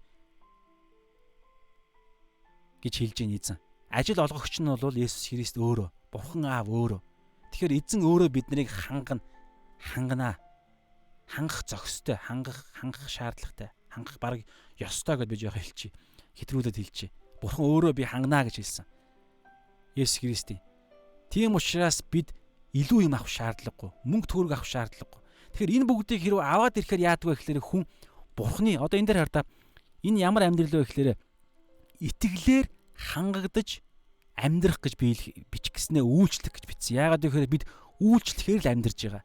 Зүгээр энэ дэлхий дээр нэг амьдрахын тулд амьдраагүй. Адгуус амьд чиг зүгээр л амьдарж байгаа л үхдэг тийм амьдрал биш. Бид зоригтой амьдарж байгаа. Хаанчлын хүмүүс юу гэхээр үйлчлэх зоригтой. За тэгвэл нэг юм доошоо ороод байгаа юм шиг үгүй ээ. Ямар үйлчлэл вэ гэхээр сатаныг ялах үйлчлэл байхгүй юу? Сатаны боолчлолоос, үхгсдийн шоронгоос ахан дүүсээ тулалдан авах үйлчлэл. Юу гэж хэлмээр байна? Эн чинь бүр тэнгэрлэг үйлчлэл. За дэлхийн тэр нэг юм одоо юу гэдэг юм одоо юу те ингээд элдв янзын баячуудад үйлчлдэг боолмол үйлчлэлтэй шалмал угаадаг тийм үйлчлэлийн тийм нэг юм бодол санаа төрөөдөө бол үгүй. Тэнгэрлэг бурханд үйлчлдэг үйлчлэл. Тэгээд дэлхийн хүний зүгээс харах юм бол агуу хатааралтай сүнслэг ертөнц махбодын ертөнцөөс дээгүр хэрэг мэдлэлтэй. Энэ дээр харалт уйман өвчнийг идгээж штий. Шинжлэх ухаан, ангаах шинжлэх ухаан яахаа мэдэхгүй байгаа тэр өвчин тухайн үедээ одоо ч гэсэн заримдаа гэхдээ яг тодорхой цаг үедээ бол энэ уйман өвчин идэгдэг гэсэн. Одоо энэ байдаг өвчин багхгүй юу? Одоо харалт үхснийг амьлуулж байгаа ангаах ухаан байтугай энэ хүн төрлөختөнд хизээч энийг хийж чадахгүй штий. Тэгэхээр ийм харалт чөтгөрүүдийг хөөж байгаа. Хүн төрлөختөнд чөтгөр гэдэг ойлголтын дээр одоо яг тодорхой мэдээлэл байгаа юм уу? Киноны төвшөнд л ярьж байгаа. Гэтэл чөтгөр одоо хүртэл нууцласаар нь өөрсдийгөө. Тэгтэл энэ чөтгөрийг бүр мэдэх байтугай бүр мэдээд нэрийг нь олж мэдээд хөөн зайлуулж байгаа эрх мэдлэг бодолтой. Тийм агуу эрх мэдлэг гэж энэ дэлхийн өнцгөөс харагдана. Тэнгэрлэг өнцгөөс бол бид нар бурханд үйлчилж байгаа. Тэгээд бас тийм их мэдлэлтэй мөртлөө бид хамгийн ихэнд байгаа нь хамгийн сүүл гэдэг шиг бид хүмүүсүүд доошоо орж үйлчилж байгаа байхгүй. Амиа одоо 12 элчнэр амиа өгсөн те. Одоо энэ дээр хараа л та. Ямар ч мөнгө төгрөг авч явахгүй. Ачааж авч явахгүй, илүү хувцас авч явахгүй. Таягч авч явахгүй гэж байгаа. Тэгээ ингээр чи хүмүүс юу гэж харагдах вэ гэхээр ядарсан зайлуул гэж харагдана. Гэхдээ тэгж харах нь харна үз. Харах нь хүртэл зоригтой хар та. Юу гэхээр энэ чинь хүртэл нэг шалгуур болж байгаа байхгүй. Ямар хүмүүст вэ гэхээр сонсогч нарт, сайн мэдээг сонсогч нарт за тэгээд ингэ чааш нарыг. Тэгээд итгэлээр хангадаж үйлчлэх амьдрал гэж байгаа нь тэр. Тэгэнгүүтээ бусдын төлөө амьдрна бид нар. Харин бидний төлөө хэн амьдрах вэ гэхээр бурхан амьдрна. Амьдарж байгаа. Бид нар бусдын төлөө амьдрах сонголт байхгүй шүү. Хэрв та мөнхийн авралыг аваад итгэсэн бол та бусдын төлөө амьдрах дуудлагатай, өөр дуудлага байхгүй. Энийг өөрөөр гаргаж ирэх ямар нэгэн хүн байгаа гэж би бодохгүй байна. Яг л зөв итгэлтэй хүн байгуул. Хэлбэрүүд нь ондоо бүх хүмүүс, бүх хаанчлалын хүмүүс бүгд бусдын төлөө амьдрах дуудлагатай. Бидний төлөө Есүс Христ өөрөө бүтнээр амьдрсан. Тэгээд дээшээ өргөцснийхаа дараа ариун сүнсээ илгээсэн. Бүр улам гайхалтай болгосон. Тэгээд тэнгэр элч нар ч гэсэн байна. Тулалдаж ийн тэр цаад сүнслэг процессын дээрээ хүртэл тэнгэр элч нар нь ажиллаж ийн. Энэ дэлхий дээр бурхан өөрөө буюу ариун сүнс бурхан бидний дотор хамт байна. Тэгээд энэ дэлхийн зорилго биелсэн гэдэг байгаа. Тэгээд бидний энэ дэлхий дээр ирсэн зорилго. Тэгэхээр бусдын төлөө бид нар амьдрна. Тэгээд 3 дугаарт нь би бодсон юм нь бурхан л биднэрт яг хэрэгтэй зүйлсийг хэрэгтэй цагт нь яг хэрэгтэй зүйлсийг мэддэг. Одоо бид нар хардаа би нэг илүү гутал аваа явлаа богцондоо. Илүү хувцас авлаа. Эсвэл би нэг дансандаа мөнгө хадгаллаа. Гэтэл тэр мөнгө хизээ хаана юунд яаж хэрэглэгдэх юм? Хадгалах нь л чухал гэд бодоол яваад байсан чинь тодорхой цагтаа зарцуулж байхгүй болох зорилгоч байж болно шүү дээ. Яг тодорхой хэрэгцээтэй цагт хөрөнгө оруулах эсвэл яг хэрэгцээтэй цагт хэн нэгэнд өгөх, ерөөл болох. За мөнгөн дээр, за богц ачаан дээр тэр ачаа чинь ингээд ачаа нэмээл ингээд би ингээд юу гэдэг ачаа ирээдүйд тим юмд хэрэглэнэ бороо орох юм бол тэгнэ ингээ бодоод ирэхээр яг хэрэгцээтэй цагт нь хэрэгцээтэй яг юу хэрэгцээтэй вэ гэдгийг бурхан маш сайн мэддэг. Тэгээ бид нар илүү хэрэггүй зүйлс л авах магадaltaй. Бид нар ямар ч хэрэггүй зүйлс аваад авах магадaltaй. Магадгүй ингээл аяллахаа эхний 3 өдөрт нь ингээл ачаагаа үүрээлтэй ингээл зовоол исэн чил 4 дахь өдөрт нь ачаагаа алдчихвал яах вэ? Эсвэл ачаа нь нороод ямар ч хэрэггүй болчихвол яах вэ? Гэтэл анханасаа уг нь бити авч явж хэлсэн байхгүй. Тэгвэл би 5 дахь өдөр надад ачаа хэрэгтэй шүү дээ. Гутал хувцас хэрэгтэй шүү дээ. Тэгвэл яах юм? За одоо энэ дээр хариулт хэрэгтэй. Тэр нь юу гэхээр Бурхны хаанчлал зөвхт хүмүүсүүдээр л ажилдаг. Хүмүүсүүдээр. Тэгээ өнөөдөр яг энэ дээр юу гэж байгаа вэ гэхээр зөвхт хүн гэж байгаа хэллэг. Тэр нь ямар хүмүүсүүдийг зөвхт хүн гэх вэ гэхээр за бүгдээр харъя. За 11-ээс уншия. Ямар ч хот тосгонд очисон тентхийн зохистой хүнийг олж мэдээд явтлаа тэндэ бай гэж байгаа. За энэ дээр юу хэлж байгаа вэ гэхээр тэгээд айлд орохдоо мэндийг нь мэд айл чинь за одоо энэ дээр 11 дээр юу бүгдээр харъя. Тэд нар хотуудаар явахдаа өөрсдийнх нь зүгээс хийх зүйл нь юу вэ? Нөгөө Тэнгэрийн хаанчлал айлс үе те нэгүслийн хаанчлал удахгүй биелэх гэж байна. Нэгүсэл удахгүй биелээ болох гэж байна. Тэнгэрийн хаанчлал ирж байна. Хаан ирчлээ. Хаан удахгүй ялалтай байгуулах гэж байна. Одоо өнөөдөр бол бид нар те нэгүслийн сайн мэдээг бүтэн болцсон. Тэрийг нь зөгцоор нь ярина гэсэн. Ингээ бид нар 1-дүгээрт ярина. 2-дугаарт үйлдэл хийн, үйлс хийн, тэмдгүүд байхгүй юм чинь. Есүс байнга ингэж явсан. Тэр нь юу гэхээр бид зүгээр номлоод байхгүй. Хажуугаар нь бид үйлс хийн. Тэр эрх мэдэл нь өгөгдсөн. Тэр нь юу гэхээр өвчнүүдийг эдгэн. Үхснүүдийг амьлуулна босгоно гэж байна шүү дээ. За энэ дээр судлаа. Үхснүүдийг амьлуулна. Өнөөдөр ч гэсэн үхсэн хүнийг амьлуулах эрх мэдэл байгаа юм биш үү? Бүгдээрээ хай. За ямар ч байсан хамгийн түрүүнд сүнслэг үхлүүд мэдээж ярина. Үхсэн хүмүүсүүдийг босгоно. Гэхдээ яг энэ бичээс яг энэ 12 дээр бол яг үхсэн байсан хүмүүсүүдийг амьлуулах эрх мэдэл واخгүй юу? За тэгэнгүүтлээ чөтгөрүүдийг хөөх эрх мэдлүүд биднэрт өнөөдөр байгаа. Гэхдээ эн чинь ямар зарчмаар ямар байдлаар яана гэлээ биднэрт дамжигдана гэлээ. Яг чуулганы тэр тогтолцоон дотроо тэр нь юу гэхээр бусдын төлөө гэсэн. Бусдад үйлчлэхээр л талбар болгон дээр илгээгдсэн тэр нэг эрх мэдэл, нэг итгэл, нэг мэдлэг те төлөвшсөн байдал Христийн дүүрлийн төлөө явж байгаа тэдгээр хүмүүсүүдэд энэ өгөгдөнө. Тэгэхээр бид нар номлол буюу сайн мэдээгээ хүн болгон номлох дуудлагатай гэдэг байгаа шүү дээ. Би хэлсэн тэр өмнө бичээсээр баталсан шүү дээ. Хэлсэн хүн болгон сайн мэдээг номлох гэдэг нь прич гэдэг үг чинь дандаа хаанчлалын сайн мэдээтэй дандаа ч яах вэ? Ихэнхдээ хаанчлалын сайн мэдээг л амнаасаа гаргахад энэ номлох гэдэг үг бичээс хэрэглэгдсэн байгаа даа байхгүй юу? Яг бодиттой баримтаараа. Тэгэхээр номлох гэдэг яг энэ preach буюу номлох гэдэг энэ үг чинь өөрөө хаанчлалын сайн мэдээг л тунхаглах, уриалах тийм үед хэрэглэгддэг үг. Тэгэхээр хүн болгон юм дуудлагатай. Тэгэхээр бид нэр хаанчлалын сайн мэдээг бид тунхаглана. Дээр нэмээд хаанчлалын сайн мэдээг бидний тунхаглал үнэн гэдгийг батлахын тулд бид тэмдгүүдийг буюу өвчнүүдийг гэдгээ чөтгөртөө үнийг нь хөөн зайлуулна. Ийм үйлдэлүүдийг хийн. За ингэж явхад бид өөрсдөөсөө шалтгааллах юмаа хийлээ. Гэхдээ түрүү хэлсэн шүү дээ. Бид бусдын төлөө амьдрахад бид өөрсдийгөө мартцсан юм шиг сонин хэлбэр харагдана.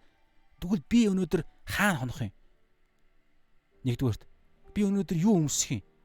Хоёрдугаарт, гуравдугаарт би юу идэх юм? Тэ? Эдгээр анхан шатны хэрэгцээнүүд яригдана. Хин яах юм бэ?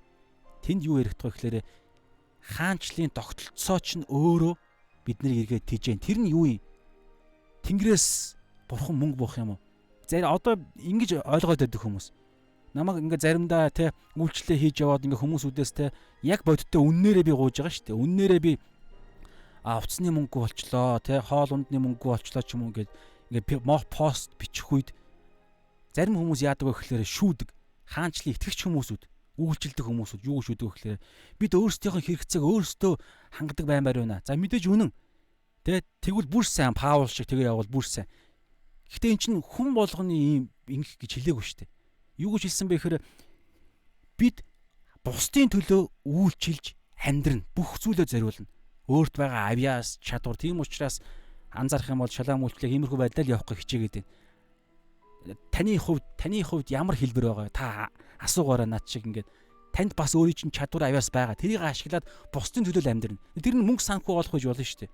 Болж байгаа үстэй. Тэнд чинь таны явж байгаа үйлчлэл чинь өөрөө эргээ таны хооллно. Олж байгаа мөнгө чинь хооллно. Гэхдээ таныг л хооллох, таныг л сайхан амьдрахын тулд танд бизнесийн бэлэг авьяас чадварыг өгсөн юм биш шүү. Хаанчлалын төлөө, бусдын төлөө, ядуусын төлөө, хаанчлалд одоо мань мичиг нь үйлчилж байгаа хүмүүсүүдийн төлөө эргэтний тогтолцоогоо чинь байхгүй юу? Харин таны одоо юу гэдгийг би яг тодорхой хин нэг хандаж яриаггүй магадлал яриад шүү дээ. Тэнийг юм хийсвэр хүн гаргаж ирээд.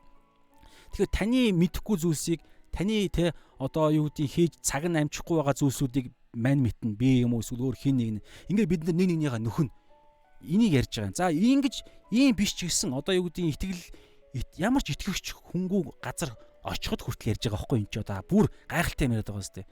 Гэтэл хаанчлалын итгэвч хүмүүс байгаа нутагт Улаанбаатар хотод хүртэл энэ яригдахгүй бол ямар харамсалтай вэ?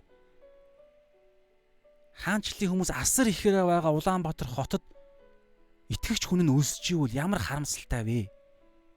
Тэгээ тэр нь үйлчилж байгаа итгэвч хүн байвал ямар харамсалтай вэ?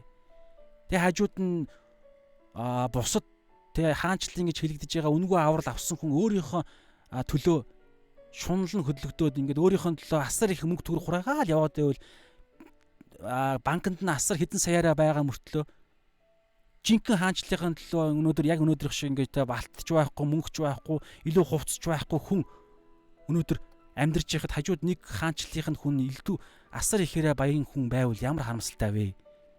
Наад би хувийн тийм мэдэм төрж байна. За өнөөдөр энэ тохиолдол илүү бүр онцгой тохиол ярьж байна. Бүр экстрим. Тэр нь юу гэхээр шууд итгэгч хүн одоо энэ хаанчлалын сайн мэдээ сонсоогүй хотод хүртэл очиод хаанчлалын тогтолцоо ажиллана гэж байгаа байхгүй. Бурхан тэр газар очиод үйлчилж байгаа өөрийнхөө элч нараа хүртэл бурхан тижээнэ гэж байна. Яаж? Тэр нь зохистой зөвхт хүмүүсүүд тэнд байна гэсэн үг. За тэр нь тэгвэл ямар хүмүүсүүдийг зохистой зөвхт хүмүүсүүд хэлэх юм? Одоо юу гэдэг ингээл зөвхттэй бусдыг хайрладаг, майрладаг ер нь зөв ёс суртахуунтай, мортхуунтай гэж хэлээгүү. Сайн мэдээнд нээлттэй хүмүүсүүдийг хэлж байгаа. Тэгэхээр бид сайн мэдээгээ ярьлаа. Сайн мэдээний тэр авралын хаанчлалын тэр сайн мэдээ тэр бэлгийг эхэлж бид санал болгоно гэсэн санаа байгааз. биднээс эхэлж үйлчлэл нь гарна. Сайн мэдээ. Энэ дэр бол яг сайн мэдээ л ярьж байгаа. Хаанчлалын өнөөдөр бол яг энэ зарчим нь бол сайн мэдээ бид ярьж иж тэр сайн мэдээг сонсогч нарын дундаас л Бурхан өөрөө бид нарыг тэжээгч нарыг гаргана гэсэн үг байхгүй юу? Би бүр яг механик гаднаадах хэлбэрийг нь гаргахад бол яг иймэрхүү. Итгэгч хүн байхгүй хотод очоод Бурхан өөрийнхөө ард түмэн сайн мэдээ тараагч нараа яаж тэжээх вэ гэхлээрээ ингэж тэжээнэ гэж штэ. Яг өнөөдөр энэ дээр байна. Ямар ч хот тосгонд очисон тентхийн зохистой хүнийг олж мэдээд явтлаа тэндэ бай. Яаж олж мэдэх юм? Айлд орохдоо мэндийг нь мэд. Айл чинь энэ мэндийг нь мэд амар тайвныг мэдчилгээ байхгүй. Энэ амар тайвны мэдчилгээ чинь өөрөө сайн мэдээ дотор нь байгаа. Айлд орохдоо аливаа хот тосгонд очихдоо амар тайванд хүргэх тэр мэдээллийг та нар эхлээд англи хэл дээр бол offer гэж байгаа, санал болгох гэсэн санаа. Амар тайвны сайн мэдээг та нар санал болго. Айлд орохдоо, хүнтэй уулзахдаа, аливаа хот тосгонд очихдоо амар тайвны сайн мэдээг эхлээд санал болго. Тэгээ тэр айл чинь буюу тэр хот чинь тэр хүн чинь хэрүү зохистой хүн буюу сайн мэдээнд зүрх сэтгэл нь нээлттэй хүн болвол амар амгал нь тэдэнд хүрнэ. Тэгээд хүрнэ. Тэгээд ямар ч хот тосгонд очисон 11 дээрээ ямар ч хот тосгонд очисон зохистой хүнийг олж мэдээд тэндээ явтлаа бай гэж байгаа юм. Тэгээд тэр зохистой хүн чинь өөрөө тэр амар тайвны сайн мэдээг аваад тэгээд зохистой хүн бол нээлттэй учраас тэр зохистой мөн чанар нь тухайн хүнд санал тавина гэсэн. Анзаараарай. Ямар ч орох оронгуу өмсөх хувцсгүй харалта цүнхэхгүй байгаа бид нар явж байгаа шүү дээ. Тэгэхээр шууд анзаараад яна энэ хүн одоо энэ мундаг энэ гайхалтай мэдээг дамжуулсан энэ гайхалтай Бурхны хүн маань үлсэж байгаа харагдаж байгаа чинь яалтчгүй үлссэн байна. Яалтчгүй энэ орой болж энэ хүн асуу штэ тэг хүн лим чинь зүрхийг нь Бурхан хөдөлгөнө гэсэн. Та өнөөдөр хаана хонох вэ? Эсвэл танд автобус нэмэг байгаа юу гэдээ асуулах нь угаасаа. Тэгээд ирэхээр нэг хүн зохистой хүн хамгийн ихнийх шүү. Хамгийн ихний зохистой хүн гарч ирэхэд шууд тэр хүнийндээ очоод тэр хотоос явтлаа тэндээ бай гэж байгаа. За энэ дээр нэг чухал юм байна. Эхлээд бид нар яг энэ бичээсийн юм ярьж байгаа шүү. Тэндээс зарчмаа гаргаад дараагаар нь бид нар амьдралдаа хэрэгжүүлэх юм ярьдаг шүү дээ. Тэгээд түрүүний 13 дээр үглээ айл чин зохистой бол амар амгалангийн чин мэдчилгээ буюу амар амгалангийн чин сайн мэдээ тэдэнд хүрнэ. Харин зохисгүй бол амар амгалан чин эргээ та нарт буцсан. Тэр ерөөл чин эргээ та нарт бий болно гэсэн. Үр дүнтэй. Бидний амнаас гарч байгаа үйлчлэл болгон сайн мэдээний тунхаглал болгон нөгөө хүн авбал нөгөө хүнд ерөөл болно. Эргээд бид нарт шагналаа хүртэн авахгүй байсан ч гэсэн эргээд биднэрт тэр гарч байгаа хүч хөдөлмөр үйлчлэл үргэлж тооцогдно. Бид нар дээр бууна гэсэн. Тэгэхээр бид нар сайн мэдээ тараана, сайн мэдээ тунхаглана гэдэг чинь биднэрт өөрөөсөө мөнхийн амьдралд оруулж байгаа хөрөнгө оруулалт байхгүй. Нэгдүгээр хэр нөгөө хүн аврагдвал нөгөө хүн сайн мэдээ хүлээж авбал нөгөө хүн итгэл тэрлээ гайхалтай ивээгэрвэл бид ахын дүүсээ олж авч байгаа үстэй. Эргэтэн маань бүтэн болж байна. Би жигчэн өөрөө маань хугарцсан байлаа гэж бодоход жигчэн өөрөө маань бүтэн боллоо. Би өнөөдөр сохор байлаа гэж бодъё. Та өнөөдөр сохор амьдарч исэн чинь бид бүтэн нүдтэй болчихж байгаа юм шиг. Ийм гоё ахан дүүсийн эв нэгдэл бий болоод тэр хүн тэгээд аврагдсан хүн маань мундаг чадвартай хаанчлалын чуулганы Христийн биеийг бий болгоно шүү дээ. Ийм зоригтой. За тэгээ авахгүй байвал эргээ биднэрт ирнэ гэж юм. Тэгээд нэг зүйлийг хийсэн. Тэр нь юу гэхээр та нарыг эс хүлээн авагчийн гэрээс үгүйгчийн үл сонсогчийн гэрээс эсвэл хотоос гарахтаа хөлийнхөө тоосыг сэгсрээд унгаагаад гараад яваарай гэсэн. Энд юу хэлж байгаа вэ? Энд юу хэлж байна? Бүгдээрээ харъя. Тэр хот айлд бид нар яалтчгүй очисон байгаа даа байхгүй. Яалтчгүй тэр хүнд сайн мэдээ сонсгож байгаа чинь эцсийн шүүлтийн өдөр баримт тулна. Шудраг Бурхны зан чанарыг тэр хөлийн чин тоос батлана гэсэн үг. Тэр хөлийн чин тоос, тэр хот, тэр айл, тэр хувь хүнд бид сайн мэдээ тараасан тэр амар амгалангийн мэдчилгээ буюу тэр сайн мэдээг бид түрүүн Тэнгэрийн хаанчл айсуу буюу өнөөдөр бол бид нарт яг сайн мэдээ бүтнээр нь ярина шүү дээ. Яг зөв сайн мэдээ ярина шүү. Цогцоор нь. Тэгээд бид нар худлаа дутуу эсвэл хэлбэрээ өөрчилсөн сайн мэдээ биш. Яг л үннийг ярина гэсэн. Тэгээд яриад хүлээж авахгүй бол би тоосоо гөвөөд явна. Тэр тоос чинь эргээд яг бодиттой тоос ярьж байгаа байхгүй яг тухайн энэ газартаа бол байнга алхаж байгаа шүү дээ. Бодиттой тоосоо гөвөөд явна. Тэгэхээр энэ цааны зарчим нь юу гэхээр би ярьдаг юм ярьсан, би танд ярьдаг юм ярьсан, та авахгүй бол би ярьсан шүүгээр явж байгаа. Харин сүнслэг байдлаар ямар зарчим байгаа гэхээр Бурхны бэлгийг, үнгүй хаанчлалын урилгыг одоо зарим нэг Матай одоо зүүрлэлээр бол тэр хурмын урилгыг годомжинд гараад хүн болгонд тараасан гэсэн үг. Тэгээ авахгүй байвал урилга бид ямар ч байсан тараасан шүү гэж хэлсэн. Бурхан таныг сонгох гэж оролцсон. Нөгөө дуудагдсан олон боловч сонгогдсон цөөхөн гэдэг шиг Бурхан таныг дуудсан шүү гэж хэлж байгаа. Харин авахгүй бол харин та Бурханыг сонгоогүй шүү гэдгийг гөвөөд өөрт нь баталгааг нь өгөө явж байгаа гэсэн. Тэгээ эцсийн шүүлтийн өдөр Бурхан үйлсээрийн шүүн буюу хүн болгонд сайн мэдээ тараасан зарим нэгэнтэй би сайн мэдээ сонсоогүй штэ. Энэ гоё юм чинь би сонсоогүй, сонссон бол итгэх байлаа гэж угаасаа хүн болго ярина. Гэхдээ ингэж яриулахгүй тулд сайн мэдээг бид заашгүй ярьсан байх шаардлагатай. Хүн болгонд сонсохгүй нь бол тэр хүний асуудал, итгэхгүй тэр хүний асуудал, аврахгүй нь Бурхны асуудал. Тэр их хүнээс хамаарч. Бид нар бол яриа л болоо. Харин чуулган дээр аврагдаад итгээд өөрийн чинь нэг зохистой хүн гэдэг байгаа шүү дээ. Сайн мэдээнд нээлттэй хандаад өөрийн болоод ирж байгаа хүнийг дагалдуулах, нөгөө үйлчлэлд нь бэлтгэж гаргах, төлөвшүүлэх гэдэг дээр чинь нөгөө дөрвөн талд үйлчлэл нөгөө дараагийн юм чи яригдана гэсэн. Манаахан болцсон учраас. Тий, энийг иймэрхүү юм ярьж байгаа. Тийм учраас сэгсэрч унгаах буюу тэр бүх муу энерги юм уу тэр бүгдийг орхиод явах хэрэгтэй. Тэнд нь үлдээгээд. Гэхдээ тэрнээс наан бид амар амгалан байх болтугай тэр хайр бүх зүйлийг бид цогцоор нь бүгдийг нь яг тараана. Гэхдээ харин дараагийн асуудал биднээс хамаарахгүй гэсэн. Тэгээ 15 дээр хэлж штэ үннээр би та нарт хэлье.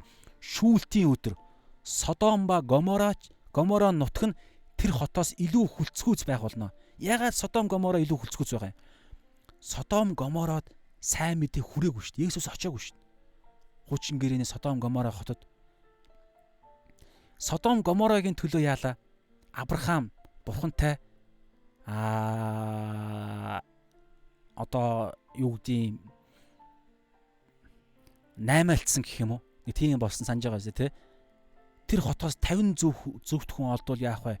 Та тэр хотыг сүйтгэхгүй яа гэж хэлсэн. Тэгээд хэд боллоо? Тоог нь санаж байгаа бол 50 байснаа 20 болж байгаа 20 байснаа бүр сүлдээ 10 болоод дуусч байгаа санагдаж байна. Хамгийн гол нь тэнд Авраамийн дүү үеэл дүү Лот байсан байхгүй юу? Лотын гэр бүл.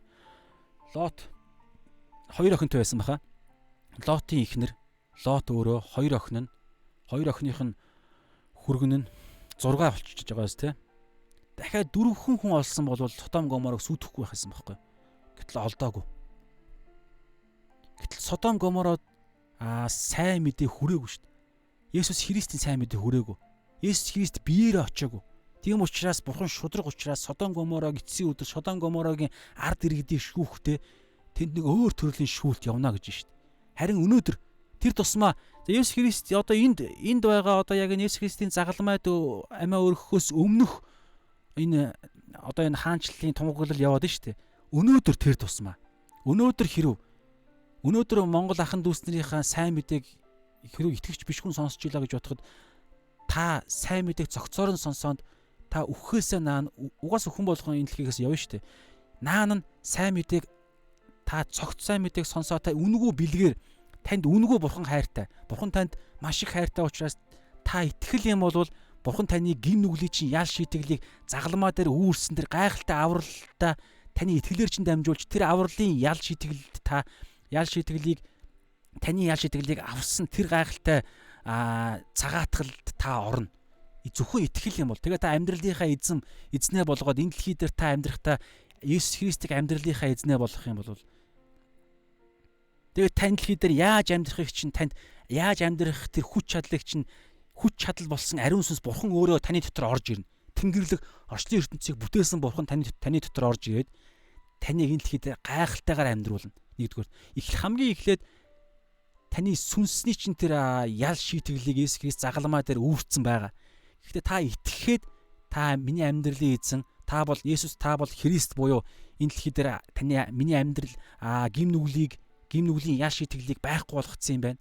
Би ямар ч одоо гим нүглийн ял шийтгэлгүй юм байна. Нэгдүгээр та бол Христ, хоёрдугаарт нь амьд Бурханы хүү буюу Есүс Христ бол өөрөө Бурхан юм байна. намайг бүтээсэн бурхан юм байна. Миний амьдралын эзэн юм байна гэдгийг та хүлээн зөвшөөрөө зүрхэндээ итгээд тэгээд Тэнгэрийн хаанчлалын хохид хөвгүүд рүү би орё. Би энэ дэлхий дээр өөрийнхөө хувиа хичээсэн биш. Тэнгэрийн хаанчлалын том зорилгын төлөө амьдрья гэд хэлэх юм бол та аврагдана. Та өөр юм бол. Харин энэ зүйлийг та одоо би сая товчхон сайн мэдээ ярьлаа. Энийг та яг одоо сонсоод та хүлээж авахгүй бол таны шийтгэл асар хүнд байх байхгүй юу? Асар хүнд.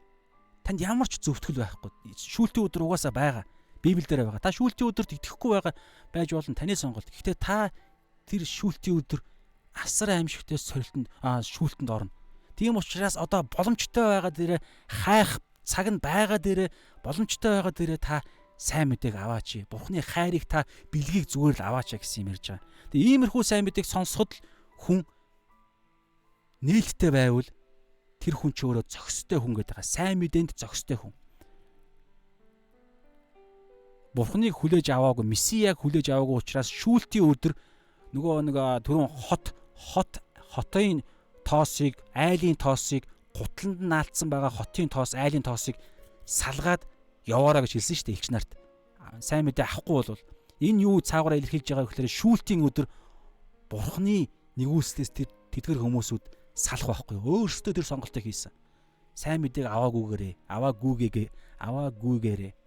ийм эрх мэдлийг чуулганд өгсөн байгаа байхгүй. Тийм учраас бид нар хин нэгний үхэл амьдралыг шийдэж байгаа хүмүүс. Тэгээ энэ дээр нэг юм байгаа. Би нэг зүйлийг мартцсан түн ярих галгаа. Явтлаа та нар тэр айлдаа байгаараа гэсэн шүү дээ. Энд маш чухал байгаа. Энд юу хэлж байгаа вэ гэхээр хин нэгэн хүн танд тэр айлтэй одоо тэр сайн мэдээнд нээлттэй байгаа тэр хүн танд санал болгож байгаа, таны хэрэгцээний төлөө санал болгож байгаа юу ч та аваарай гэсэн санаа. Тэр нь одоо юу гэдгийг тэр айл маш ядарсан айл орцсон одоо юу гэдэг нэг шатны доор байдаг нөө шатны доор манаачин те юу байгаа штэ өрөө байгаа жижигхэн өрөө тэнд байдаг манаач хийдэг хүн байна уу? Эсвэл тэр отго тараншаанд байна уу? Тараншаанд энэ миний гэр юм аа гэж таныг өрөөл яах вэ? Тараншаанд нь та тэр хотоос явтлаа бай гэсэн бүр экстрим хэлбэр байна шүү дээ. Тэгээд орон байр нь ядуу байна уу? Дээвэр нь гоождөг байна уу? Хоолгүй айл байна уу? Ялгаа байхгүй. Та тэр хүний гэртээ урж байгаа тэр газарт нь та явтлаа тэндээ байгаарай гэсэн санаа.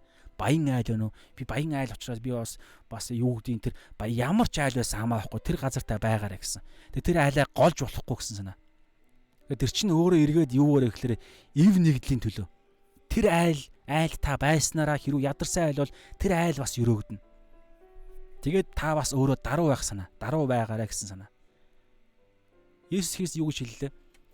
Тэнгэрийн шуудад үнэгэнд нөхөө байдаг харин хүний хүү толгоо орохт орон байрч байхгүй гэж хэлсэн нь юу хэлсэн бэ гэхээр цаагаараа надад өөрийн гэсэн энэ дэлхий дээр өөрийн гэсэн үнц нь ирэх ашиг миний нөгөө нэг энэ эд хөрөнгөө байхгүй гэсэн санаа байхгүй юу? Тэнгэрт эд хөрөнгө байгаа. Би хаанч хонж магадгүй өнөөдөр Есүс Христ тэгж хэлсэн санаа байхгүй юу? Петрийн тонсон, заримдаа цүлд тонсон, заримдаа шүнжэнгөө уулан дээр хонсон. Хаанчлалын том зорилгын төлөө би юу бол юу хий, яавал яа гэсэн санаа. Тэгэхээр ийм юуны чинь цаад зарчим нь өнөөдөр биднэрт байх хэрэгтэй. Тэр нь юу гэхээр байгаагаараа яг л байгаа зүйлээрээ л дуудагдсан үйлчлэл хийгээл явах. Тэр дунд чинь та хараарай. Эзэн хангана. Хинээ дамжуулж байх гэхээр хүмүүсүүдээр би байн хэлье. Хүмүүсүүдээр итгэгч нар өнөөдөр ойлгохгүй байна. Монгол итгэгч нар өөрсдөө идж уухт мөнгө төрөхтэй мөртлөө хин нэг нь өссөн байна. Тэгээд зайлуул хардаа ингэдэг штэ бид нар. Би шулуухан хэлчих.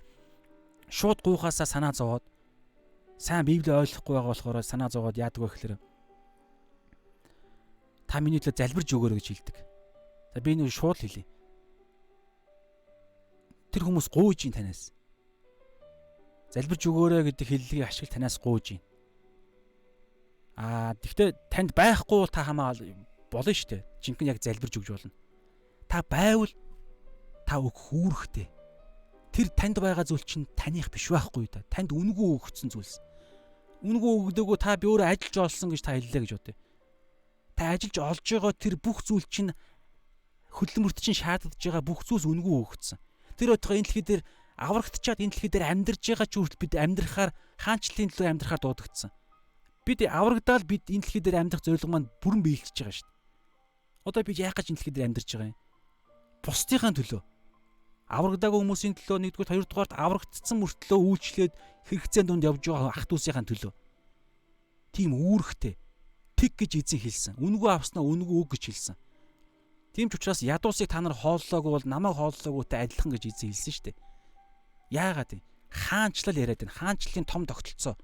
Тийм учраас бид нэг нэгнийхээ хэрэгцээг харах. Энд чинь хайр шүү дээ. Хайртай хүмүүс бид хараад яна манай хайртай хүмүүс, хайртай хань маань, хайртай үерхэж байгаа найз охин маань, найз залуу маань үлссэн байна гэд дансанд байгаа ямар ч хэрэглэхдэггүй дансанд байгаа мөнгнөөс нэг одоо юу гэдэг нэг 5,000 төгрөг гаргаж ирээд хоол аваарай гэд өгч байгаа чинь хайрын илрэл биш гэж үү? Тэгээ та нар бид биендээ хайртай биш гэж үү? Тэгээ ийм төвшний хаанчлал өнөөдөр хэрэгжих ёстой дуудлага ариун сүнс үүний төлөө ятгаад байна. Гэтэл энийг хэрэгжүүлэхгүй байвал та хаанчлах муу юм уу? Гэхдээ миний бодлоор энийг ингээ ярихад яг хаанчлалтын хүн ариун сүнстэй хүн бол амийн гэж хэлэн би итгэж байна. За тэгэхээр энэ дээр ярьсан шүү дээ түрүүн. Үнгүй байгаа авьяас одоо энэ дээр та мундаг дуулдаг хүн байна уу? Та хэний төлөө ямар зорилгоор та дуулдаг авьяасаа ашиглах вэ? Нэг л зорилготой. Тэнгэрийн хаанчлалын зорилготой та өнөөдөр танд авьяас өгөгдсөн. Танд мундаг мэдлэгүүд байна уу? Элдв янзын гоё те түүхийн, элдв янзын шинжлэх ухааны мэдлэгүүд байна уу? Танд гоё чадварууд байна уу? Та гоё юу байдгийг янз бүрийн чадварууд байна. Спорт байж болно, те гар урлалын чадвар байж болно, бизнес мөнгө олдог чадвар байж болно, юу байж болно. Яг танд байгаа зүйл бүх зүйл чинь өнөөдөр энд орж ирнэ. Танд байгаа бүх зүйл чинь нэг л зорилгын төлөө өгөгдсөн. Тэнгэрийн хаанчлалын төлөө л өгөгдсөн. Үгүй би өөрийнхөө төлөө гэж та хэллээ гэж бодъё. Үгүй таны төлөө бүх зүйл чинь байгаа. Бүх зүйл чинь адилж байгаа. Бүх зүйл өгөгдчихсөн. Тэнгэрийн улсад бүх зүйл байгаа. Энэ дэлхий дээр хэдхэн жилээ бид энэ дэлхий дээр хэдхэн жил амьдрах хугацаанд л авралаа шийдэх тэр хүмүүсүүдийн төлөө бид энэ дэлхий дээр амьдрах гэдэг нь шүү дээ. Өөрийнхөө төлөө биш. Тийм учраас энэ бүх авьяас мэдлэг чадварууд байгаа. Харин аргачлалууд ямар аргачлалаар нөгөө могоомит мэрэгүү ухаантай гэдэг байгаа шүү дээ. Залтай биш шүү. Могоомит мэрэгүү ухаантай, тактамит гимгүү гэдэг байгаа шүү. Тактамит гимгүү гэдэг чинь бид авьяас мэдлэг чадвараа хувийнхаа төлөө ашиглаж байгаа чинь гимтэй болчихж байгаа гэсэн санаа шүү дээ. Бид бурхныг эзнээ биш, бид хувийнхаа эрх ашигыг би гэсэн үзлийг өөрийнхөө эзнээ болгоо яваад эхэлж гин гэсэн үг шүү дээ. Нөгөө маммоныг эзэн болгож гин. Бурхнаа биш, маммон буюу тэр мөнх санхүү нэр хүнд бурхнаас дээр тавьж байгаа зүйлийг эзнээ болгож гинэ гэдэг чинь бид тактамит гимгүү байх чадахгүй байна гэсэн үг. Тэгэхээр тактамит гимгүү байгаад могоомит мэрэгүү ухаантай гэдэг чинь бид авьяас чадвараа ашиглаад өнөөдөр та улс төрлөө гарах юм уу? Эсвэл та voice орох юм уу? Эсвэл та шинжлэх ухааны салбар дээр гарах юм уу? Эсвэл та бизнесийн салбар та тэр бомтон болох юм уу? Тэ одоо манай төөгөө байна те. Би сайн мэдэхгүй. Гэхдээ тэр цаана нь хэлбэр дээр битгий анхаараа манайхаа. Тэр хувь хүн өөрөө өөрийнхөө итгэлээр амьдрна. Дотор нь байгаа үнэхээр жинхэнэ итгэгч би сайн таньж уулзж үзег учраас мэдэхгүй байна. Жинхэнэ итгэгч хүн мөн л бол тэр хүний дотор ариун сүнс гайхалтай ажлыг хийн. Эзэн биднийг ядуу тэр бомтон биш вэ гэж хэлээгүй шүү дээ. Тэр бомтон байг л дээ. Эзэн өөрөө тэр хүн эзэн тэр хоёр өөрийнхөө хийж байгаа бүтээгч нь өөрийнхөө бүтээлээ хийж яхад өөр нэг ваар та одоо ямар муухай юм бэ? Энэ хүн энэ ваарыг ингэж гойчоод намайг ягаад гойхгүй байгаа гэж бүтээгчийн өөдөөс заргалдах хэрэг байгаа юу? Эсвэл ваарууд хоорондоо нийлчээд энэ бүтээгч энэ ваарыг илүү гойч чимээд ах юм. Намайг чимэхгүй байх юм гэд ваар заргалдах хэрэг байгаа юу? Байхгүй шүү дээ. Намайг бүтээсэн нь их юм. Мөнх амьдралтай Тэнгэрийн хаанчлалд ороод миний төлөө авралыг минь шийдсэн их юм. Тэр бусдыг шүүх гээд байгаа тэр ямар нэг юм байгаад байгаа бол үгүй тэр нэг чадвар чинь байна танд гоё байна. Тэрийг та толинд хараад өөрийгөө харъя. Тэгэхээр бид нарт асар олон чимэглэх асуудлууд зөндөө байгаа. Асар олон хийх зүйлсүүд тэгэхээр тэр олон зүйлсүүдээ бид нар ашиглаад хэрэглээд могоомит мэрэгүү ухаантайгаар л бид бусдын төлөө үйлчилж л амьдрна. Бусдын төлөө. Энэ бол тушаал байгаа шүү дээ. Хэлсэн шүү дээ, тэ. Үнгүй авснаа үнгүй үг гэж Матай 8 Матай 10-ийн 8 дээр байна. За, ингээд өнөөдрийнхээ цагийг ерөнхийдөө өндөрлөе гэж бодож байна. Дүгнээд өндөрлөе. За, юуг дүгнэх вэ гэхээр чуулганд бид өнөөдөр чуулганы гишүүд чуулганд эзэн агуу гайхалтай эрх мэдлүүд өгсөн. Тэр эрх мэдэл бидний үнэхээр амьдрал тэр эрх мэдлээ бүр ангаж, цангаж, хүсэж бүр хатаж байна. Тэр нь ямар вэ гэхээр өвчтнүүдийг эдгэх, чөтгөр шүглсэн хүмүүсүүдийг чөтгөрийг нь хөөн гаргах, үхэгсдийг амьлуулах энэ тэнгэрлэг эрх мэдлүүд. Харин санхүүгээр хоолтой байх харилцааны асуудлыг чинь ариун сүнс одоо энэ эрх мэдлийг ашиглаад сайн мэдээ тунхаглаад явж байхад саяны зүйлсүүдийг чинь эзэн өөрөө тогтолцоо нь өөрөө хангана. Тэг бид гол зүйлээр хэрэгжүүлээ. Тэрний юу гэхээр энэ дэлхий дээр бид бусдын төлөө амьдрахаар дуудагдсан. Бусдын төлөө. Тэгэнгүүт бид одоо гэхдээ миний эхнэр хүүхэд маань би үлсөөд нь штэ би өөрөө яах юм бэ? Тийм ээ би эзэн таны төлөө хангана. Гэхдээ та тэр зүрхэндх хүслээ өөрчлөх хэрэгтэй байна. Цаа зүрхэндх наад хэлбэр магадгүй яг хэвээрээ байж болно. Явах бах угаасаа. Хамгийн гол нь цаад хүсэл чинь энэ бүх зүйлсүүдээ хийж байгаа зорилго чинь бусдын төлөө. Тэгээ бүр хамгийн нэг байгаар бол хамгийн гол байна юу гэхээр гэмтнүүдийн төлөө. Аврал аваагүй байгаа Монгол ахсан дахин дүүс нараа ажлын хамт олон хичээлийн найзууд хамтрагч нараа хөрш айлга аврал аваагүй хүмүүсүүдийн төлөө л бид амьдрахаар дуудагдсан шүү. За тэг үүний төлөө залбираад үүний төлөө өгсөн эрх мэдэл үүний дагалдаж эзэн тогтолцоо нь буюу энэ хүмүүсүүдээр л дамжуулж энэ дэлхий дээр эзэн өөрийнхөө ажлуудыг хийхээр Эхлэл 1:28-ыг хүнд өгсөн шүү дээ. Та нар газар дэлхийг эзэмшин, захиран, удирдах энэ дэлхийг та нар өөрөө барьж байгуул. Энэ барьж байгуулсан юм донд чинь ангаах ухаан, шинжлэх ухаан, мөнгө санхүүч хүртэл орчход яваад байна шүү дээ. Хүн өөрөө л мөнгө санхүүг бий болгосон шүү дээ. Тэг энэ барьж байгуулсан энэ зүйлээрээ хүн өөрөө байгуулсан энэ тогтолцоог эрхийн өгсөн учраас энэ дэлхий дээр хүн юу бол юу хийж чинь зөв. Тэг энэ юу бол юу хийж байгаа чинь хүртэл эргээд хаанчлалын төлөө бид ашиглах, эргээд бид зөв байдлаар энэ эрхээ ашиглая. Тэр нь юу гэхээр бусдын төлөө. За тэгээ залбираад өндөрлөө. Эзэн минь энэ цагийн төлөө талархъя. Ариун сүнсээ тэгээд олон зүйлсүүдийг бид мэдэж сүнсэндээ ариун сүнс таны бодлыг тээж авлаа эзэн. Тэгээд өдөр болгон бусдын төлөө амьдрна гэдгийг бид ямар ч байсан бодлыг мэдлээ. Үүний төлөө бид амьдрч өөрийн болохын тулд асар олон дараагийн зүйлсүүд биднээс шаардагдана. Эзэн та хүчийг өгөөч. Та бидэнд хайрыг өгөөч, бидэнд итгэлийг өгөөч.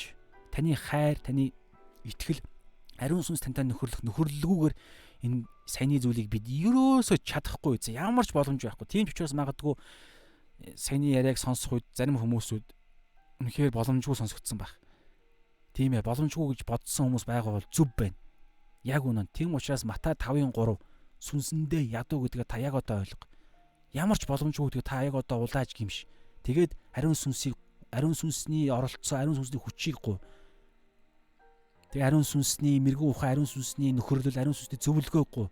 Сонсч чадахгүй байна уу? Тэгвэл сонсохын төлөө гуй. Яаж сонсох юм? Библийн үгээр л ярьдаг. Тэг Библийн үгийг ойлгохгүй байна уу? Тэгвэл чуулган дээрээ оч.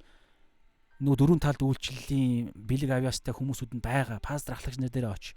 Та очихоор дургуун өрөөд шүүх гээд байна уу? Та даруус. Бухнаар өгсөн эрх мэдэл байгаа учраас тэр эрх мэдлийг та ойлгохгүй байгаа үедээ л түрүүн тэр хэлсэн шүү дээ. Дуулууртай байгаад итгээд та зүгээр л үйлд. Та тэгээд дараа нь та юу байсныг олж харах болно. Эрх мэдэл та захирагдаарай. Тэгээ бүх зүйлийг танд даатахыг, талархыг сонссон хүн болгоныг танд өргөе эзэн. Тэгээд ариун сүнс та бүгд зүйлийг та үргэлжлүүлж авч яваарай эзэн. Тэгээ буруу ярьсан зүйл байгаа бол, дутуу ярьсан зүйл байгаа бол та үргэлжлүүлээрэ, үргэлжлүүлж та заагаараа номлоор Есүсийн нэрээр амен. Энэ цагийн төлөө танд талархыг, дараагийн цагаар уулзтлаа. Түр баяртай. Дараагийн цаг болвол өнөөдөр чинь бүтэнсээ өдөр гэхээр 3 дахь өдөр байна. За шалаа.